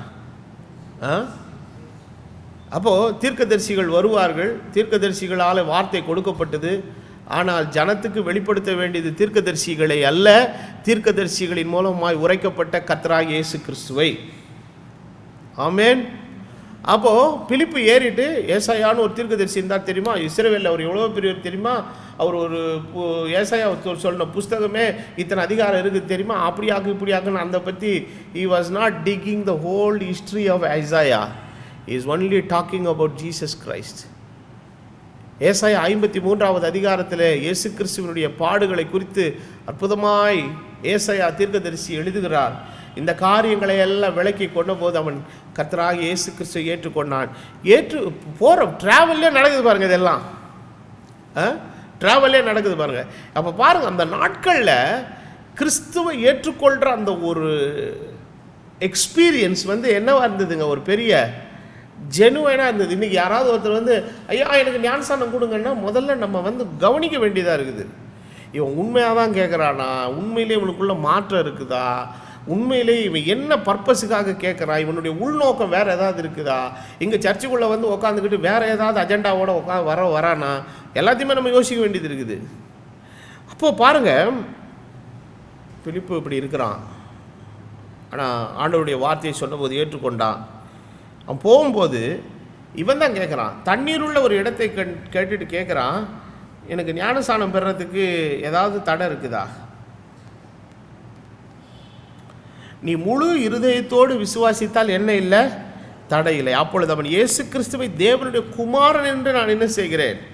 விசுவாசிக்கிறேன் என்று சொல்லி ரதத்தை நிறுத்த சொன்னான். அப்பொழுது பிலிப்பும் மந்திரி ஆகிய இருவரும் தண்ணீர் இறங்கினார்கள். பிலிப்பு அவனுக்கு ஞானசானம் கொடுத்தார். பின்பு கர்த்தர் பிலிப்பு என்ன செய்தார்? ஆவியானவர் எடுத்துக்கொண்டு போயிட்டார். பின்பு மந்திரி பிலிப்புவை காணாமல் தன் ஊரை நோக்கி என்ன செஞ்சான்? பயணம் பண்ணி வந்தான். அடுத்தது அப்போஸ்தலர் நடவடிக்கைகள் 9வது அதிகாரம் 18வது வசனத்தை நீங்கள் படிச்சீர்களானால், பவுல் ஞானசானம் பெற்றதை பற்றி எழுதப்பட்டிருக்கிறது. அவன் தமஸ்குக்கு போகிற வழியில் கர்த்தர் அவனை சந்திக்கிறாரு. பின்பு கர்த்தர் தமது ஊழியக்காரனை அனுப்புகிறார். அவன் தலைகளின் மேலே கை வைத்து ஜெபித்த போது உடனே அவன் கண்களில் இருந்து மீன் செதில்கள் போல என்ன செய்தது? விழுந்தது. ஏன்னா அவனுடைய கண்ணு பிளைண்ட் ஆயிடுச்சு. அவன் பார்வை அடைந்து எழுந்திருந்து என்ன பெற்றான்? ஞானஸ்தானம் பெற்றான். நான் தான் ஆண்டவரை டைரெக்டாகவே பார்த்துட்டேனாக்கும், ஆண்டவரோட டைரெக்டாக பேசிட்டேனாக்கும், எனக்கு எதுக்கு ஞானஸ்தானம்? இல்லை, நீ ஆண்டவரை நேராக பார்த்தாலும் சரி, முகமுகமாக பார்த்தாலும் சரி, இந்த எக்ஸ்பீரியன்ஸ், இந்த ஆவிக்குரிய அனுபவம், தேவ நீதியை நிறைவேற்றுதலினுடைய செயல்பாடு என்பது யாவருக்கும் உள்ளது. யாவருக்கும் செய்யப்பட வேண்டிய தேவ கட்டளை, தேவ நியதி. இதுக்கு யாருமே என்ன கிடையாது? விதிவிலக்கு அல்ல. அடுத்த இன்சிடெண்ட், இப்போ 8வது அதிகாரத்தில் 2 இன்சிடெண்ட் பார்த்தோம். 9வது அதிகாரத்தில் பவுலினுடைய ஞானஸ்தானத்தை பார்த்தோம். அப்போஸ்தலர் நடவடிக்கை 10வது அதிகாரத்துக்கு வருவோம். 10வது அதிகாரம் 47-48 நீங்கள் பார்த்தீங்கன்னா, பேதுரு கொர்நேலியு வீட்டுக்கு போய் பிரசங்கம் பண்ணுறாரு. இதில் சில இடங்களில் நீங்கள் பார்த்தீங்கன்னா ஞானஸ்நானம் பெற்றிருக்கிறாங்க, என்ன பெறாமல் இருக்கிறாங்க? பரிசுத்தாவியை பெறாமல் இருக்கிறாங்க. இங்கே கொர்நேலியு வீட்டில் அப்படியே வேற மாதிரி நடக்குது. இவர் எழும்பி பிரசங்கம் பண்ணிக்கிட்டு இருக்கும்போது என்ன நடந்துருச்சு? பரிசுத்தாவியானவர் மேலே இறங்கிட்டார். பரிசுத்தாவியானவர் வந்துட்டார், அப்புறம் எதுக்கிட்ட ஞானஸ்நானம்லாம் இல்லை. அவங்க மறுபடியும் என்ன பண்ணுறாங்க? இவர்கள் பரிசுத்தாவியை பெற்ற இவர்களுக்கு தண்ணீரை விலக்கலாமா என்று சொல்லி கர்த்தருடைய நாமத்தினாலே அவர்களுக்கு ஞானஸ்நானம் கொடுக்கும்படி கட்டளையிட்டான். அப்பொழுது சில நாள் அங்கே தங்கும்படி அவனை வேண்டிக் கொண்டார்கள். ஹலோ, இருக்கீங்களா? அடுத்து 16வது அதிகாரத்தில் ஒரு இன்சிடென்ட் வருது. இது பவுலுடைய சம்பந்தப்பட்ட ஒரு இன்சிடென்ட். ஓய்வு நாளிலே நாங்கள் பட்டணத்துக்கு வெளியே போய் ஆற்றின் அருகே வழக்கமாய் ஜெபம் பண்ணுகிற இடத்தில் உட்கார்ந்து அங்கே கூடி வந்த ஸ்திரீகளுக்கு உபதேசம் பண்ண உமன்ஸ் மீட்டிங் நடந்திருக்கு. அந்த காலகட்டத்தில் வெறும் ஸ்திரீகள் கேட்டிருக்கிறாங்க பாருங்க. அதுவும் அவங்க வழக்கமாக ஜெபம் பண்ணுறதுக்குன்னு சில ஸ்பெசிஃபிக் ஸ்பாட்டெல்லாம் வச்சுருக்கிறாங்க. அப்போஸ்தலர்கள் ஜெபம் பண்ணுறதுக்கு சூஸ் பண்ண இடத்தெல்லாம் நீங்கள் பார்த்தீங்கன்னா, சில நேரங்களிலே யாக்கோபை, பேதுருவை, யோவானை குறித்து பார்க்கும்போது தங்கள் வழக்கத்தின்படி எங்கே போய் ஜெபம் பண்ணாங்க? தேவாலயத்தில் போய் ஜெபம் பண்ணாங்க. ஆனால் இந்த மாதிரி நம்ம பேதுருவனுடைய காரியத்தை குறித்து நீங்கள் படிக்கும்போது அவன் வழக்கத்தின்படியே இத்தனாம் மணி நேரத்தில் போய் என்ன பண்ணான்? ஜெபம் பண்ணும்போது தான் ஞான திருஷ்டி அடைந்தான் என்று பார்க்கிறோம். அப்போ அவங்க ஜெபத்துக்குன்னு ஒரு சரியான டைமிங் வச்சுருந்தாங்க, ஒரு சரியான இடத்தை தேர்வு செய்து வைத்திருந்தார்கள். அப்போ இந்த மாதிரி இடத்துல ஓய்வு நாளில் போய் இவங்கெல்லாம் வழக்கமாக என்ன பண்ணுறது? ஒரு ஆற்றின் அருகே உட்காந்து போய் என்ன பண்ணுறது? ஜெபம் பண்ணுற ஒரு பழக்கத்தை உடையவர்களாக இருந்தார்கள். அங்கே உட்காந்து அவங்க பிக்னிக் ஸ்பாட் மாதிரி போயில்லை, அவங்க ஜெபம் பண்ணாங்க. அங்கே கூடி வந்த ஸ்திரீகளுக்கு என்ன பண்ணாங்க? உபதேசித்தாங்க. அப்பொழுது தியத்திரா ஊராளும் இரத்தாம்பரமும் விற்றவளும் தேவனை வணங்குகிறவளுமாகி லீதியாள் என்கிற பேருள்ள ஒரு ஸ்திரீ கேட்டுக்கொண்டிருந்தால், பவுல் சொல்லியவைகளை கவனிக்கும்படி கர்த்தர் அவள் இருதயத்தை திறந்தருளினார். இது செய்தது யாருன்னா பரிசுத்த ஆவியானவர்.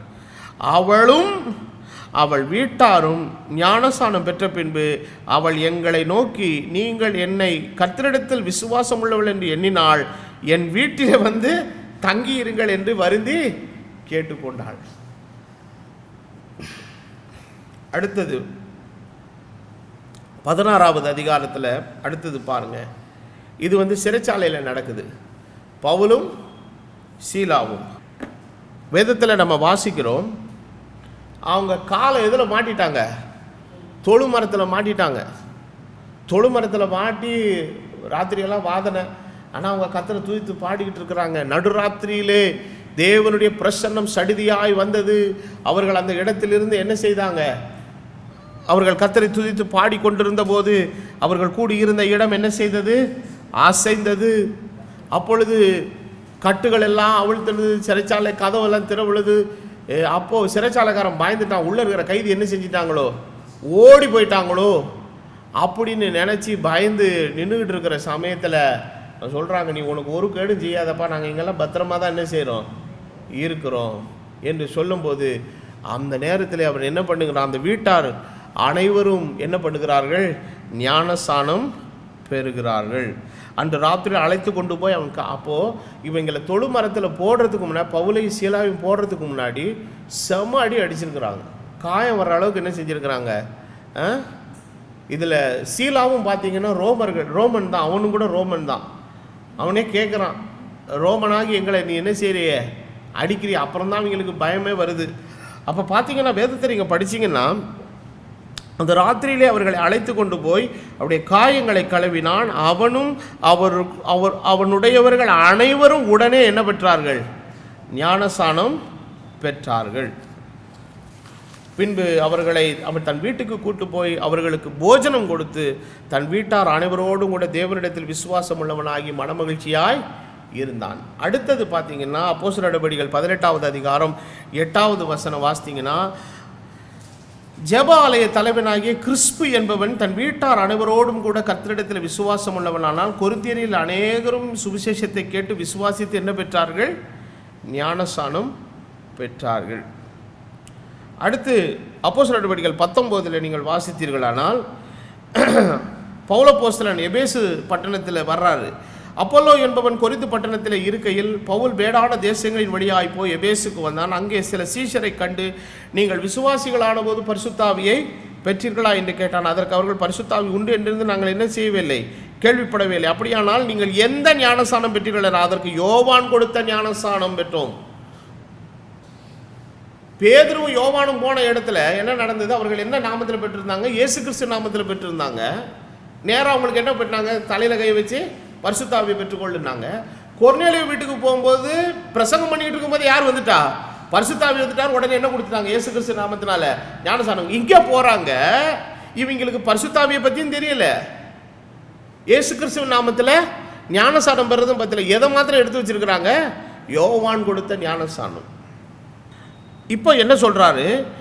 நீங்கள் விசுவாசிகளான போது பரிசுத்தாவி பெற்றீர்களா? பரிசுத்தாவி குறித்து கேள்விப்பட. அப்படியான எந்த ஞானஸ்நானம் பெற்றீர்கள் என்றார்கள். அதற்கு அவர், யோவான் கொடுத்த ஞானஸ்நானத்தை பெற்றோம் என்றார். அப்பொழுது பவுல், யோவான் தனக்கு பின் வருகிறவராகிய கிறிஸ்து இயேசுவில் விசுவாசிகளாக இருக்க வேண்டும் என்று ஜனங்களுக்கு சொல்லி மனம் திரும்புதலுக்கு ஏற்ற ஞானஸ்நானத்தை கொடுத்தானே என்றான். அதை கேட்டபோது அவர்கள் கர்த்தராகிய இயேசுவின் நாமத்தினால் என்ன பெற்றார்கள்? ஞானஸ்நானம் பெற்றார்கள். அல்லாமலும் பவுல் அவர்கள் மேல் கைகளை வைத்தபோது பரிசுத்தாவி அவர்கள் மேல் வந்தார். அப்பொழுது அவர்கள் என்ன பேசினார்கள்? அந்நிய பாஷைகளை பேசி தீர்க்க தரிசனம் சொன்னார்கள். எல்லாம் ஒரே டைமில் நடக்குது பாருங்க. ஞானஸ்நானமும் எடுத்து பரிசுத்தாவியும் பெற்று அந்நிய பாஷையும் பேசி என்னவும் சொல்லிட்டாங்க, தீர்க்க தரிசனம். அதெல்லாம் ஒரு ஜெனுவைனான ஒரு எக்ஸ்பீரியன்ஸுங்க. இப்போ இந்த எவிடன்ஸ் எல்லாம் எதுக்கு படித்த? இத்தனை எவிடன்ஸ் படித்த ஞானஸ்நானம். அப்போது வெறும் பரிசுத்தாவியை பெற்றவனுக்கு என்ன கொடுக்குறாங்க? இயேசு கிறிஸ்து நாமத்தில் ஞானஸ்நானம் கொடுக்குறாங்க. சிலர் ஞானஸ்நானம் மாத்திரம் பெற்றிருக்கிறான், என்ன பெறாமல் இருக்கிறான்? பரிசுத்தாவியை பெறாமல் இருக்கிறான். அவனுக்காக ஜெபம் பண்ணுறாங்க. ஒரு இடத்துக்கு போகிறான், அவனுக்கு பரிசுத்தாவியும் தெரியல, இயேசு கிறிஸ்துவின் நாமத்தில் ஞானஸ்நானம் பெறுதலும் தெரியல, யோவான் கொடுத்த ஞானஸ்நானம் தான் தெரியுது. ஆனால் அவர்களுக்கும் அவர்கள் பிரசங்கித்து இயேசு கிறிஸ்துவின் நாமத்தினாலே சரியான ஞானஸ்நானத்தை மறுபடியுமாய் கொடுத்து பரிசுத்தாவிக்காக ஜெபம் பண்ணுறாங்க. அப்போது வேதம் வகுத்த சரியான ஒரே ஞானஸ்நான முறைமை என்பது கர்த்தராகிய இயேசு கிறிஸ்துவின் நாமத்தில் கொடுக்குற ஞானஸ்நானம் ஒன்று தான். இப்போ என்னுடைய கையில் பார்த்தீங்கன்னா the church of our fathers, Roland H பெயின்டன்றவர் எழுதின புஸ்தகம் இது. 1940 50 வெளியிடப்பட்ட ஒரு புஸ்தகம். அவர் ஒரு சர்ச் ஹிஸ்டாரியன். அவர் தன்னுடைய புஸ்தகத்தில் அழகாக பதிவு பண்ணியிருக்கிறாரு. கான்ஸ்டன்டைனுடைய காலம் வரைக்கும் சபைக்குள்ளே கர்த்தராகிய இயேசு கிறிஸ்துவின் நாமத்தினாலே ஞானஸ்நானம் கொடுக்கிற முறைமை மாத்திரம்தான் பின்பற்றப்பட்டது. பின்பு கான்ஸ்டன்டைன் வந்த பிறகுதான் திருத்துவம் என்கிற கோட்பாடு புகுத்தப்பட்டு அதற்கு பின்பு தான் பிதா குமாரன் பரிசுத்தாவி நாமத்தில் என்ன கொடுக்கப்பட்டது? ஞானஸ்நானம் கொடுக்கிற ஒரு புதிய முறைமை சபைக்குள்ளே கொண்டு வரப்பட்டதுங்கிறத the church of our fathers, the Roland A Bainton எழுதின புஸ்தகத்தில் எழுதியிருக்கிறார். இன்னும் வேறு நிறையா ஹிஸ்டாரிக்கல் புக்ஸ் இருக்குது, அது எல்லாத்துலேயுமே ஹிஸ்ட்ரி இருக்குது. இப்போ பார்த்தீங்கன்னா பிரிட்டானிக்கா என்சைக்ளோபீடியாவில் 11வது பதிப்பு, த 11th எடிஷனில் வால்யூம் நம்பர் 3 பேஜ் நம்பர் 365 366 எழுதியிருக்காங்க. The baptismal formula was changed from the name of Jesus Christ into the words of Father, Son and Holy Ghost by the Catholic Church in the 3rd century. நான் சொல்லலை, எது சொல்லுது? Britannica என்சைக்ளோபீடியாவினுடைய 11வது பதிப்பு, பக்கம் 365. நான் அமெரிக்க ஐக்கிய நாடுகளுக்கு போன போது இதெல்லாம் இந்த என்சைக்ளோபீடியானுடைய எல்லா இதுவும் இருக்குது பாருங்கள். இதனுடைய ஒரிஜினலை எப்படியாவது அந்த புஸ்தகத்தை பார்த்து அந்த பேஜை எப்படியாவது ஜெராக்ஸ் எடுத்துகிட்டு இல்லை ஸ்கேன் பண்ணியோ கொண்டு வரணும்னு சொல்லிட்டு நானும் சில பட்டணங்களில் இருக்கிற லைப்ரரியில் சிலலாம் போய் தேடினேன், அந்த புஸ்தகத்தை தேடினேன். ஆனால் இந்த புஸ்தகத்தை என்னால் கண்டுபிடிக்க முடியல. அவங்க சொல்லிட்டாங்க இது ரொம்ப ஓல்டு புஸ்தகம், இதை கண்டுபிடிங்கன்னா ஒரே ஒரு இடம் இருக்குது, நீங்கள் வாஷிங்டன் டிசிக்கு போங்க. அந்த வாஷிங்டன் டிசியில் பெரிய லைப்ரரி இருக்குது. அந்த லைப்ரரியில் போனீங்கன்னா உங்களுக்கு இந்த நீங்கள் கேட்குற விஷயங்கள் அங்கே உங்களுக்கு என்ன செய்யும், கிடைக்கும் அப்படின்னு சொன்னாங்க. கர்த்தருக்கு சித்தமானால் ஒருவேளை கர்த்தர் எனக்கு மறுபடியும் அங்கே போகிறதுக்கு வாய்ப்பு கிடச்சிச்சின்னா எனக்கு எப்படினாலும் அந்த ஒரிஜினல் ப்ரூஃப் இப்போ இன்றைக்கி நான் பிரிட்டானிக்கா என்சைக்ளோபீடியா அதெல்லாம் சொல்கிறனாலுக்குள்ள உண்மையிலே இந்த ஆள் இப்படி தான் சொல்கிறான்னா உண்மையிலே அது இருக்குதா, இது ஒரு வேளை கதை அடிக்கானோ அப்படின்னு நீங்கள் கூட என்ன செய்யலாம் நினைக்கலாம். எனக்கு என்னென்னா அந்த ஒரிஜினல் பேஜே என்ன பண்ணிட்டு வந்துடணும், ஸ்கேன் பண்ணி அதில் இப்போ ஜெராக்ஸ் எடுத்துகிட்டு வந்துட்டோன்னா அதை நம்ம ஒரு ப்ரூஃபாக நம்ம என்ன செய்யலாம், வைத்துக்கொள்ளலாம். இது ஞானசானத்தை பற்றி ஒரு மனுஷன் சரியான தெளிவு பெற்றுக்கொள்ளனா ஆவியானவர் தான் மனக்கண்களை திறக்கணும், அதுதான் மெயின் திங்கு. ஆனால் இதை தாண்டி சில எவிடன்ஸ் பேசிஸான சில விஷயங்களை புரிந்து கொள்ளணும்னா இந்த மாதிரி விஷயங்களை எல்லாம் நீங்கள் என்ன செய்யணுங்க, படிக்க வேண்டும். அப்போ பிரிட்டானிக்கா என்சைக்ளோபீடியாவில் அப்படி போட்டிருக்கு. அப்புறம் அதே பிரிட்டானிக்கா என்சைக்ளோபீடியாவில் வால்யூம் நம்பர் 3 பேஜ் நம்பர் 82 கூட என்ன போட்டிருக்குன்னா, everywhere in the oldest source, அதாவது பழைய அடிப்படையான விஷயம், it states that the baptism took place in the name of Jesus Christ. பழைய ஞானசான முறைமையின்படி சகல ஞானசானங்களும் எந்த நாமத்தினால தான் கொடுக்கப்பட்டது, இயேசு கிறிஸ்துவின் நாமத்தினாலே தான் கொடுக்கப்படும். Britannica encyclopedia volume number 3 edition 11 page number 82, 365, 366 இந்த 3 பேஜ்லையும் இது இருக்குது. அப்புறம் கேனி என்சைக்ளோபீடியா ஆஃப் ரிலீஜியன், மத சம்பந்தமான விஷயங்களை பற்றி பேசுகிற சொல்லப்படுகிற இந்த கேனி என்சைக்ளோபீடியாவில் என்ன எழுதியிருக்குதுன்னா பேஜ் நம்பர் 53ல, the early church always baptized in the name of the Lord Jesus Christ until the development of the Trinity doctrine in the 3rd century. எவ்வளவு தெளிவாக எழுதியிருக்கு பாருங்க. 3வது நூற்றாண்டில் திருத்துவம் என்கிற கோட்பாடு வருகிற வரைக்கும் ஆதி சபையானது கர்த்தராகிய இயேசு கிறிஸ்துவின் நாமத்திலே ஞானஸ்நானம் கொடுக்கிற முறைமை ஒன்றை மாத்திரமே பின்பற்றி கொண்டு வந்தது. இதை எதுவும் சொல்லுதுங்க கேனி என்சைக்ளோபீடியா. இதை விட இன்னொரு கிரேட்னஸ் என்னன்னா, ரோமன் கத்தோலிக்கர்களுக்குன்னே ஒரு என்சைக்ளோபீடியா இருக்குது, கேத்தலிக் என்சைக்ளோபீடியா. அது வால்யூம் நம்பர் 2 பேஜ் நம்பர் 263ல என்ன எழுதியிருக்குதுன்னா, here the Catholic acknowledged that baptism was changed by the Roman Catholic Church. தாங்கள் தான் அந்த ஞானசான முறைமையை மாற்றினோம் என்பதை கத்தோலிக்க என்சைக்ளோபீடியாவிலேயே நூற்களஞ்சியத்திலேயே அவர்களே என்ன செய்து வைத்திருக்கிறார்கள், பதிவு செய்து வைத்திருக்கிறார்கள். அடுத்தது dictionary of the Bible by the scripture. அப்போ பைபிளினுடைய அகராதி, அதில் அது வந்து dictionary of the Bible by ஸ்கிரிப்சர்ன்றது ஒரு விதமான அகராதி. அதில் வால்யூம் நம்பர் 1 பேஜ் நம்பர் 241ல என்ன எழுதியிருக்குன்னா, the original form of words was into the name of Jesus Christ or Lord Jesus. The baptism into the Trinity was later developed. பின்னான காலங்களில் தான் திருத்துவம் என்கிற முறைமையிலே ஞானஸ்நானம் கொடுக்கிறது என்ன செய்தது வந்தது. அது வரைக்கும் இயேசு கிறிஸ்துவின் நாமத்திலே கர்த்தராகிய இயேசு என்கிற நாமத்திலே தான் என்ன செய்தார்கள், கொடுத்து கொண்டு வந்தார்கள். அடுத்தது Hasting encyclopedia of religion volume number 2 page number 377, 378.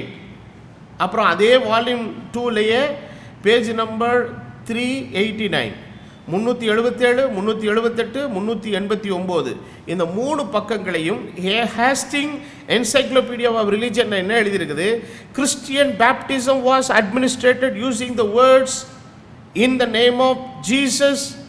The use of the Trinity formula of any sort was not suggested in the early church history. Baptism was always in the name of the Lord Jesus Christ until the time of when the Triune formula was used.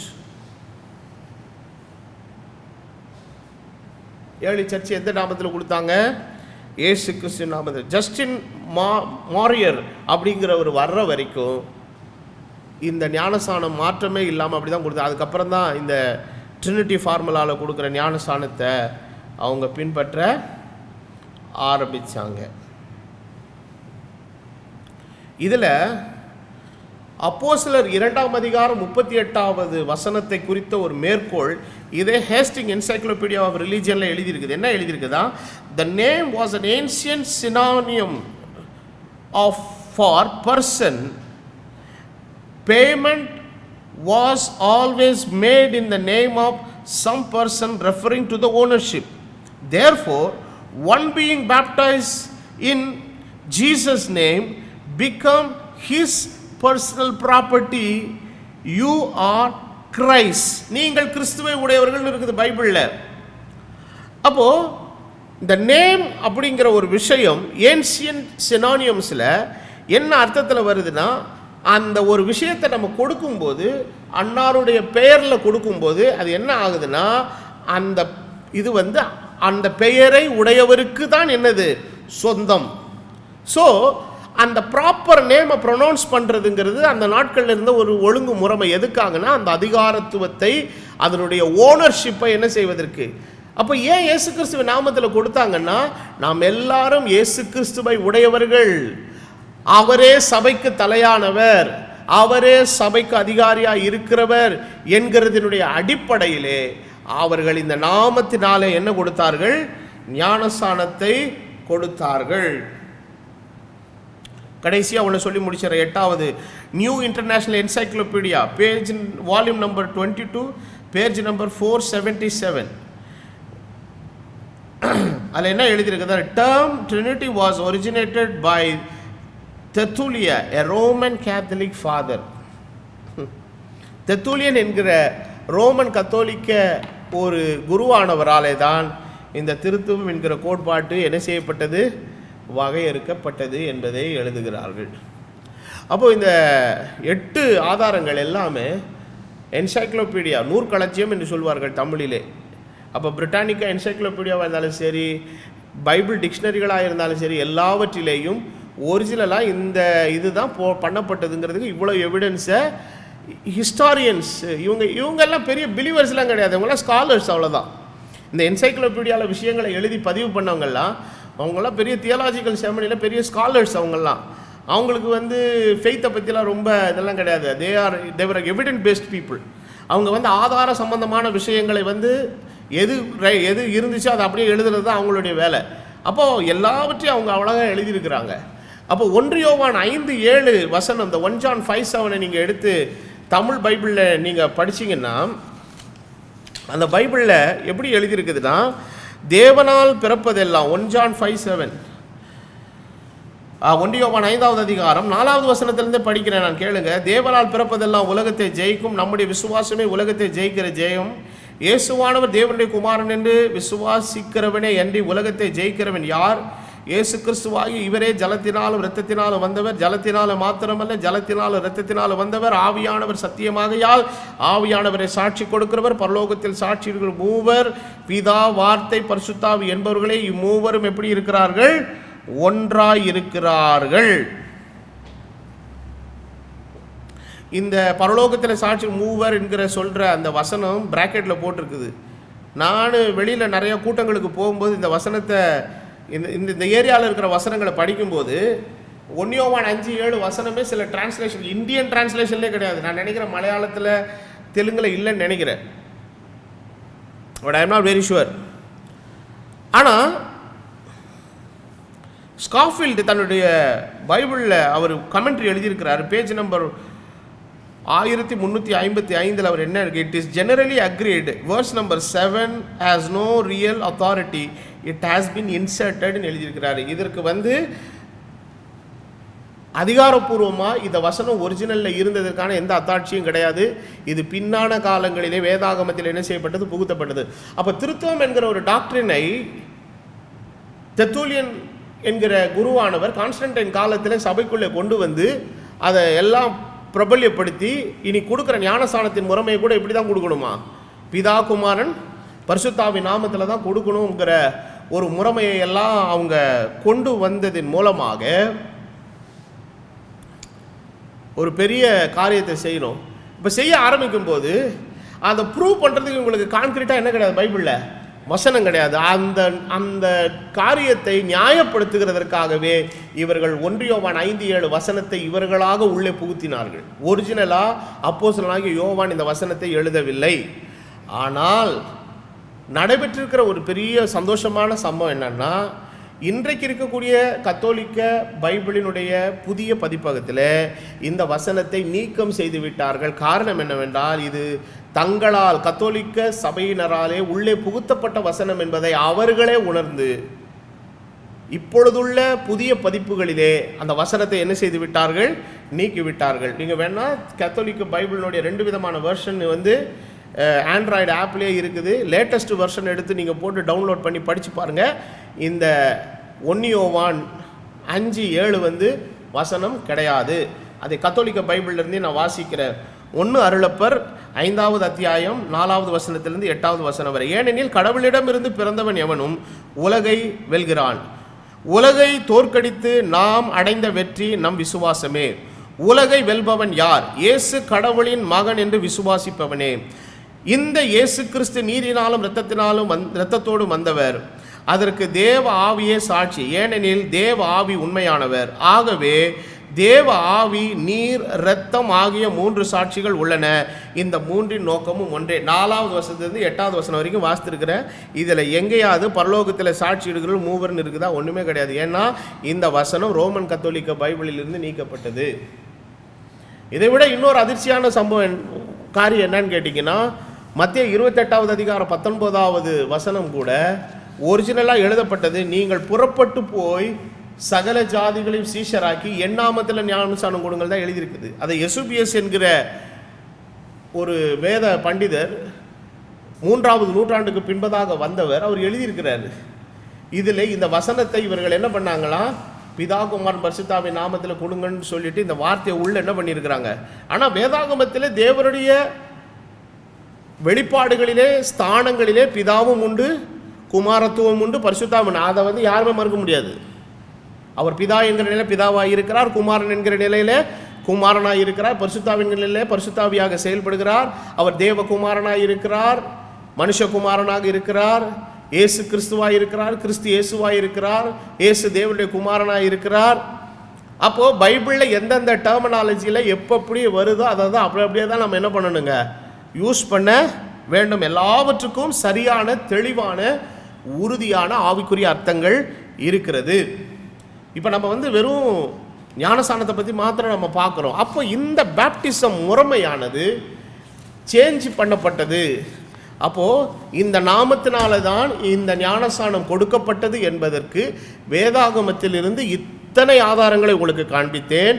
இந்த வேதத்தில் கொடுக்கப்பட்ட இந்த ஒரிஜினலான ஞானஸ்நான முறைமையானது மாற்றப்பட்டதுக்கான வரலாற்று சான்றுகளையும் கொடுத்துட்டேன்.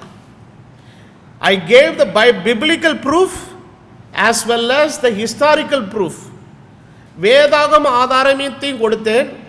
அந்த வேதாகமத்தில் உள்ள உண்மையான சரியான விஷயம் பின்னான காலங்களிலே மாற்றப்பட்டதற்கான சரித்திர சான்றுகளையும் இத்தனையும் நான் கொடுத்துருக்குறேன். உங்களுக்கு தனியாக வேணும்னா அந்த என்னுடைய யூடியூப் சேனலில் டிஸ்கிரிப்ஷனில் என்னுடைய இமெயில் அட்ரஸ் இருக்குது. நீங்கள் எனக்கு அதுக்கு மெயில் அனுப்பிச்சிங்கன்னா இந்த இந்த இந்த ப்ரூஃப்ஸ் என்னென்னா நாங்கள் குறிப்பு வைத்திருக்கிறோன்னா அதனுடைய காப்பியை உங்களுக்கு அட்டாச்மெண்ட்டாக அனுப்பி வைக்கிறேன். நீங்கள் எடுத்து நீங்கள் பயன்படுத்தி கொள்ளலாம். கர்த்தருக்கு சித்தமானால் கர்த்தர் இன்னொரு முறை தேசத்துங்களுக்கு வெளி தேசங்களுக்கு போக வாய்ப்பு கொடுத்தாருன்னா இந்த டிக்ஷனரியில் இருக்கிற அத்தனை பேஜினுடைய ரியல் பேஜை அப்படியே ஸ்கேன் பண்ணி ஒரிஜினலாக எடுத்துக்கிட்டு வந்துடணும், அதை ப்ரூஃபாக வச்சுக்கணும் அப்படின்னு எனக்கு ஒரு ஆசை. கர்த்தர் அந்த காரியங்களை வாய்க்க பண்ண முடிந்தவர்கள் எங்களுக்காக ஜெபம் பண்ணுங்க. சரி, ஆகவே வேதத்தில் அப்போஸ்தலர் நடவடிக்கைகளிலே அப்போஸ்தலர் நடவடிக்கைகள் 2வது அதிகாரத்திலேருந்து அத்தனை அதிகாரங்களிலே ஒவ்வொருத்தராக பெற்ற ஞானஸ்நானத்தை பற்றி நம்ம பார்ப்போம். அதில் ஒரு சில ஞானஸ்நானங்களை கொடுத்த இடத்துலலாம் கர்த்தராகிய இயேசுவின் நாமத்தில், கர்த்தருடைய நாமத்தில், இயேசுவின் நாமத்தில் என்றெல்லாம் அந்த நாமத்தினுடைய ப்ராப்பர் நேம் மென்ஷன் பண்ணப்படும். சில இடத்துல அவர்கள் கர்த்தருடைய நாமத்தில் கொடுத்தார்கள் என்று இருக்கிறது. ஆக பரிசுத்தவான்கள் அப்போஸ்தலர்கள் சபைக்கென்று கொடுத்த ஒரே ஞானஸ்நானம் கர்த்தராகிய இயேசு கிறிஸ்துவின் நாமத்தினாலே ஏன் கொடுத்தார்கள்? நாம் ரட்சிக்கப்படும்படி வானத்தின் கீழே மனுஷர்களுக்குள்ளே அந்த நாமமே அல்லாமல் வேறே நாமம் கட்டளையிடப்படவில்லை. வானோர் பூதலத்தோர் பூமியின் கீழானோர் எல்லாருடைய முழங்காலும் முடங்கும்படியான ஒன்றான மெய்யான நாமம் கர்த்தராகிய இயேசு கிறிஸ்து மாத்திரமே. அந்த நாமத்துக்கு முன்பதாக எல்லா முழங்காலும் ஒரு நாள் முடங்கி இயேசுவே கர்த்தர் என்ற நாவுகள் யாவை என்ன பண்ணுங்க? அறிக்கை செய்ய வேண்டும். வேதம் மேற்கொண்டு சொல்லுகிறது, வார்த்தையினாலாவது கிரியையினாலாவது நீங்கள் எதை செய்தாலும் அதெல்லாம் கர்த்தராகிய இயேசு கிறிஸ்துவின் நாமத்தினாலே செய்து அவர் முன்னிலையாக பிதாவாகிய தேவனை என்ன செய்யுங்கள்? மகிமைப்படுத்துங்கள். இந்த புதிய ஏற்பாட்டின் காலத்திலே நாம் சகலவற்றையும் நடப்பிக்க தேவன் நமக்கு வெளிப்படுத்தின ஒரே நாமம் கர்த்தராகிய இயேசு கிறிஸ்து. யோவான் 17வது அதிகாரம் 16, 26 2 வசனங்களை வாசிக்கும் பொழுது, உம்முடைய நாமத்தை நான் அவர்களுக்கு வெளிப்படுத்தினேன், உம்முடைய நாமத்தை நான் அவர்களுக்கு என்ன பண்ணினேன்? தெரியப்படுத்தினேன் என்று இயேசுவானவரே தன்னுடைய புஸ்தகத்தில் அவர் வசனத்தில் அவர் சொல்றாரு. ஆகவே நமக்கு இந்த காலத்தில் வெளிப்படுத்தப்பட்ட நாமம் கர்த்தராகிய இயேசு கிறிஸ்து. அப்போ ஒரு சபையாரை வாழ்த்தும் போது உங்களை இயேசு கிறிஸ்துவின் நாமத்தினாலே வாழ்த்துகிறேன்னு சொல்கிறோம். அப்போ ஒருத்தரை வாழ்த்துறதுக்கு அந்த நாமத்தை பயன்படுத்திட்டு வசனம் சொல்கிறபடி ஞானசானத்தை அந்த நாமத்தில் கொடுத்துட்டு போயிட வேண்டியதானே. அப்போது இன்றைக்கி இந்த வசனத்தை கேட்டுக்கொண்டுக்க நீங்கள் யாராக இருந்தாலும் சரி, நீங்கள் ஊழியக்காரங்களாக இருந்தாலும் சரி, நீங்கள் விசுவாசிகளாக இருந்தாலும் சரி, இன்னும் இந்த நாமத்தினாலே ஞானசானம் பெறாமல்களினால் நீங்கள் கர்த்தருடைய வருகை என்பதாக மறுபடியும் கர்த்தராகிய இயேசு கிறிஸ்துவின் நாமத்தினாலே ஞானசானம் பெற வேண்டும். உங்கள் சபையிலே இந்த தவறான ஞானசானத்தை இன்னும் நீங்கள் மறுபடி பிரசங்கித்து ஜனங்களுக்கு தவறான ஞானசானத்தை கொடுக்காதபடி வேதத்தின்படி இதுதான் சரியான ஞானசானம் என்பதை ஜனங்களுக்கு வேத ஆதாரத்தின்படி எடுத்து சொல்லி மறுபடியும் நீங்கள் அவர்களுக்கு சரியான ஞானசானத்தை கொடுக்க வேண்டும். இதுதான் தேவனுடைய சித்தம், தேவனுடைய நோக்கம். அதற்கு நேராய் உங்கள் கண்கள் திறக்கப்படுவதாக. ஆகவே இந்த ஞானசானத்தின் முறைமையை குறித்து தவறாக பேசுகிற, எதிர்க்கிற எதிர்ப்பாளர்களை பற்றி யாருக்கும் கவலை இல்லை, கர்த்தருக்கும் அதை பற்றி கவலை இல்லை. நீங்கள் என்னதான் பண்ணாலும் கர்த்தர் தாம் தெரிந்து கொண்ட தாம் சித்தம் வைத்தவர்களை கர்த்தர் இந்த வார்த்தை குறித்த தெளிவான வெளிச்சத்துக்குள்ளே கொண்டு வந்து அவர்களை இந்த தேவ சித்தத்தினுடைய கீழ்ப்படிதலுக்குள் கர்த்தர் வழிநடத்தி கொண்டிருக்கிறார். வழிநடத்தி கொண்டுதான் வந்து கொண்டிருக்கிறார். அவர் இன்னும் தொடர்ந்து செய்வார். உங்களுடைய பிரச்சாரங்கள், உங்களுடைய கூச்சல்கள், உங்களுடைய ஆர்ப்பாட்டங்கள், நீங்கள் பண்ணுகிற முரட்டுத்தனமான ஜெபங்கள் ஒன்றும் தேவனுடைய செயலை தடைப்படுத்தாது என்பதை மனதில் தெளிவாக வைத்துக் கொள்ளுங்கள். இந்த ஞானசானத்தை பின்பற்றுகிறவர்களை நீங்கள் வள்ளி ஜீசஸ் என்று தவறாக அடையாளப்படுத்தி அவர்களை அந்தி கிறிஸ்து என்று சொல்லி நீங்கள் என்னதான் முட்டி அடித்து ஜெபம் பண்ணினாலும் உங்களுடைய ஜெபம் ஒன்றும் எங்களுக்கு ஒரு டேமேஜ் உண்டு பண்ண போவதில்லை.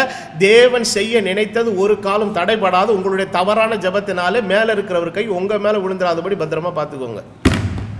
But if you pray correctly, சரியாக ஜெபம் பண்ணுங்க. என்னத்துக்காக ஜெபம் பண்ணுறது தெளிவாக புரிஞ்சு ஜெபம் பண்ணுங்க. தப்பாக ஜெபம் பண்ணிங்கன்னா மேலே இருக்கிற அடி விட்டார்னா எந்திரிக்கிறது ரொம்ப கஷ்டம். அந்த நாட்களில் 1970களிலே எங்கள் அப்பாவோட நான் சிறு பையனாக இருக்கும்போது நிறையா சுவிசேஷர்களோடு கூட கன்வென்ஷன் கூட்டங்களை பிரசங்கம் பண்ணும்போதெல்லாம் நான் ட்ராவல் பண்ணியிருக்கிறேன் அப்பாவோட. அப்போ ஒரு சில கூட்டங்களுக்கு நாங்கள் போகும்போது சில ஊழியர்கள்லாம் வந்திருக்கிறாங்க. டாக்டர் புஷ்பராஜ் வந்திருக்கிறாரு. அப்புறம் பெங்களூர்லேருந்து டாக்டர் சுஜானா வந்திருக்கிறாங்க பாட்டு பாடுறதுக்கு. வேதநாய சாஸ்திரியார் அவங்க வந்திருக்கிறாங்க. இன்னும் பெரிய பெரிய நட்சத்திர பேச்சாளர்கள் சாம் கமலேஷ் வந்திருக்கிறாரு. எல்லாரும் வந்திருக்கிறாங்க. அப்போது எங்கள் அப்பா ஒன் ஆஃப் த ஸ்பீக்கர்ஸ். அப்போது அந்த கூட்டங்களில் இருந்த ஒன் ஆஃப் த பிரபல்யமான பிரசங்கியார் கொஞ்ச நாள் கழித்து ஒரு தப்பான ஸ்டேட்மெண்ட்டை விட்டார். என்னென்னா, அப்போஸ்தலர் நடவடிக்கைகளில் நிறையா தவறு இருக்கிற புஸ்தகத்தை அந்த பைபிள்லேருந்து நீக்கி விடலான்னாரு. பார்த்தார், சும்மா இருப்பார் ஆண்டவர். பேசும்போது கொஞ்சம் கவனமாக பேசணும்.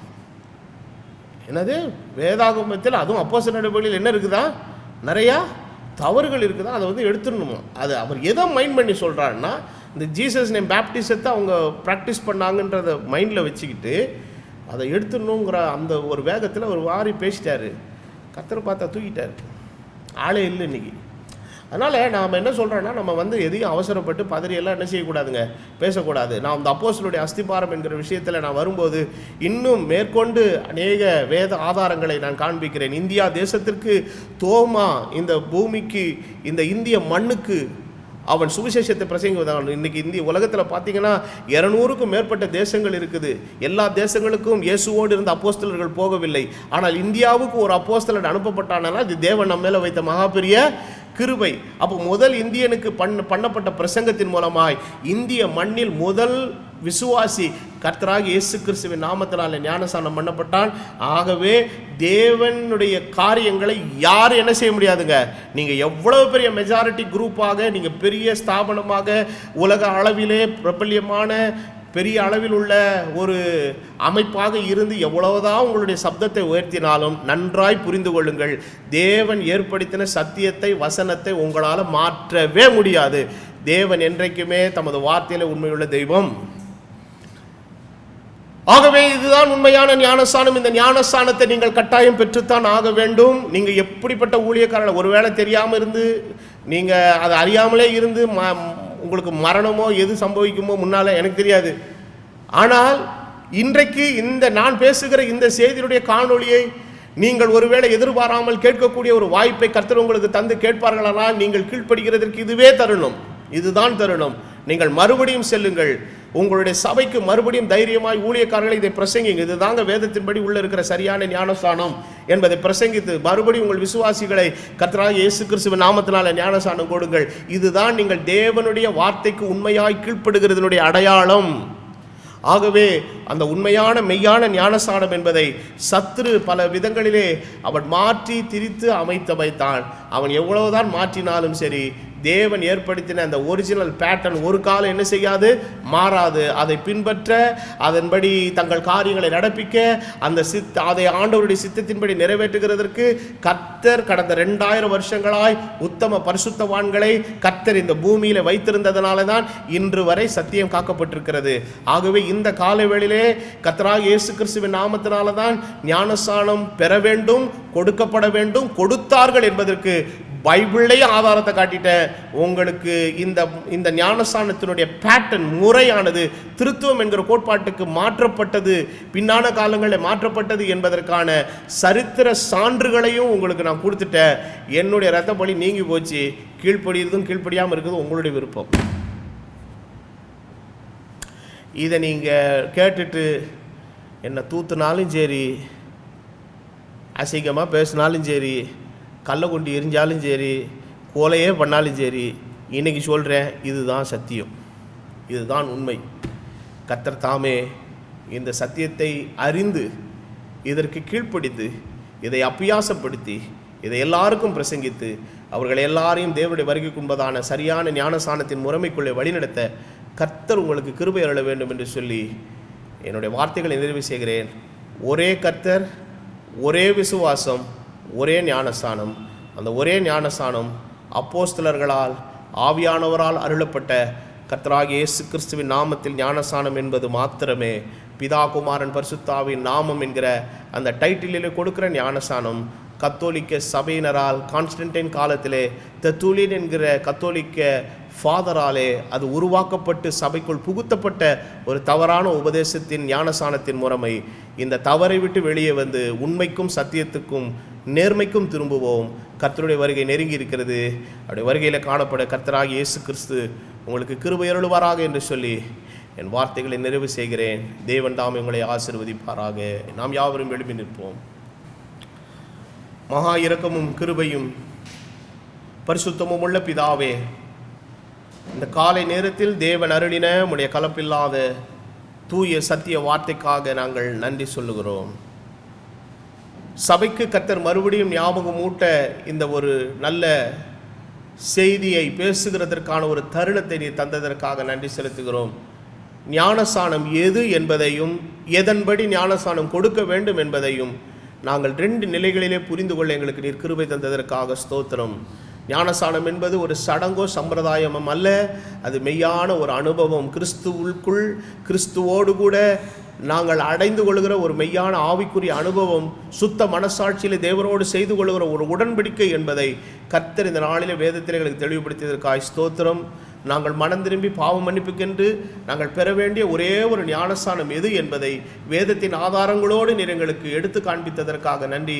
மேற்கொண்டு இந்த ஞானஸ்நானத்தின் ஒழுங்கு முறையானது பின்னான காலங்களில் எவ்வாறு மாற்றப்பட்டது என்பதற்கான ஆதாரங்களையும் நாங்கள் சரித்திரபூர்வமாக ஆண்டவரே எங்களுக்கு நீர் எடுத்து காண்பித்ததற்காக உமக்கு ஸ்தோத்திரம்.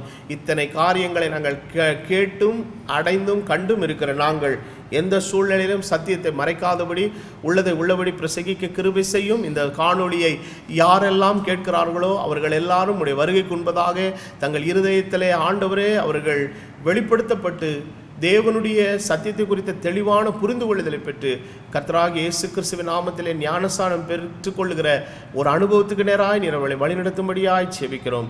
ஆண்டவரே, இதற்கு விரோதமாய் கிரியை செய்ய நினைக்கிற, பேசுகிற, தூஷிக்கிற, அவமரியாதையாய் நடப்பிக்கிற எல்லா மக்களுக்காய், ஊழியர்களுக்காய் ஜெபிக்கிற எல்லாரையும் நீர் மன்னித்தருளும். அவர்கள் பாவங்களை நீர் மன்னித்தருளும். அவர்கள் தெரியாமல் அறியாமல் செய்கிறார்கள். ஆண்டவரே, தேவன் ஏற்படுத்தின உண்மையான முறைமையை எப்பளமாய் மாற்றப்பட்டிருக்கிறது என்பதை இன்னும் புரிந்து கொள்ளாமல் செய்கிறார்கள். ஆண்டவரே, நீர் அவர்கள் மேலே கிருபையாய் இருப்பீராக. அவர்கள் குற்றத்தை நீர் மன்னிப்பீராக. எப்படி ஆகிலும் கர்த்தருடைய வருகைக்கு முன்பதாக இதை குறித்த ஒரு தெளிவான புரிந்து கொள்ளுதலும் ஒரு சரியான ஆண்டவரை அண்டர்ஸ்டாண்டிங் அவர்களுக்கு உண்டாகும்படி கர்த்தர் அருள் புரிய நம்முடைய சமூகத்தில் நாங்கள் வேண்டுதல் செய்கிறோம். ஆண்டவரை, தொடர்ந்து நாங்கள் உள்ளதை உள்ளபடி பிரசங்கித்து தேவனுடைய வருகையிலே நாங்கள் காணப்பட நீர் எங்களுக்கு கிருபை செய்யும். வலுவாதபடி எங்களை காத்துக்கொள்ளும். வேண்டியதான நன்மைகளை, கிருபைகளை, ஆசீர்வாதங்கள் எல்லாவற்றையும் தந்து நீர் எங்களை வழிநடத்தும். தொடர்ந்து இந்த வசனத்தை கேட்டுக்கொண்ட மக்களும் தாங்கள் பெற்றுக்கொண்ட உடன்படிக்கையிலே உண்மையாய் நிலைத்திருந்த கர்த்தருடைய வருகையில் காணப்படும்படி நீர் கிருபை செய்யும். ஜனத்தை உண்மையான சத்தியத்திற்கு நேராய் வழிநடத்தக்கூடிய ஒரு கிருபையும் ஜனத்திற்கு அருளுவீராக.